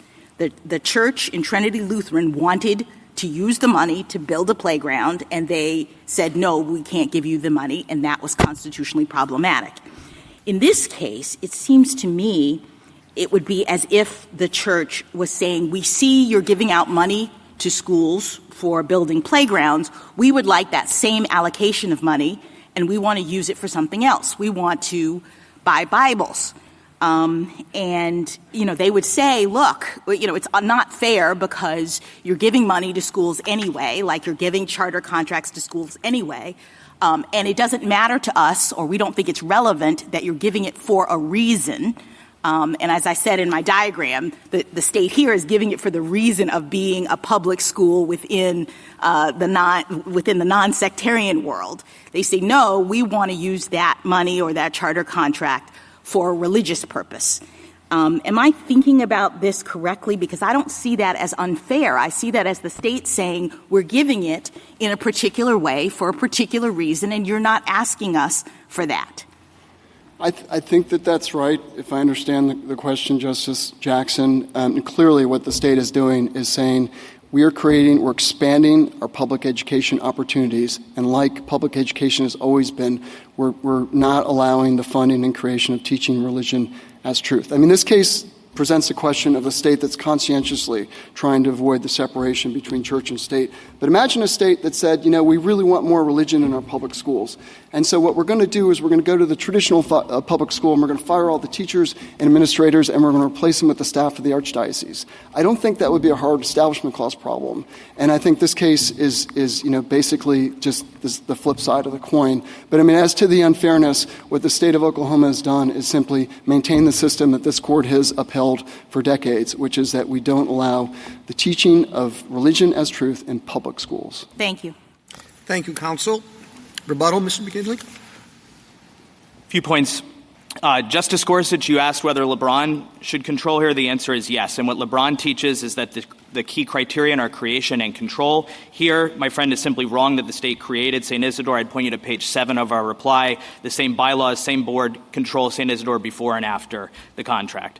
On control, it's a private board that has neither government appointment nor removal. I'd point you to page 110 and 120 of the petition appendix, as well as section 316A8 of state law, which makes that clear. You also asked whether the label can be different for constitutional purposes and either state law or statutory purposes. LeBron makes it very clear that can be true. Umbauer is the leading case on state law on that. Mr. Chief Justice, you asked whether regulation can occur with regard to these charter schools. Clearly it can, just like with voucher programs. We know that that's not enough. Halleck, Jackson, and Rendell Baker teach us that. My friend also vastly overstates the extent to which the state can, quote, shut down a school. I'd point you to both of the petitioner's reply briefs, which show that it cannot unilaterally shut down a school, but there's a number of procedural steps that apply. Also, the U.S. Olympic Committee case makes clear that that alone is not enough either. Virtually every corporation in America operates under a charter that was granted by a state, and the state can often dissolve that charter. That's not enough to make it a government entity.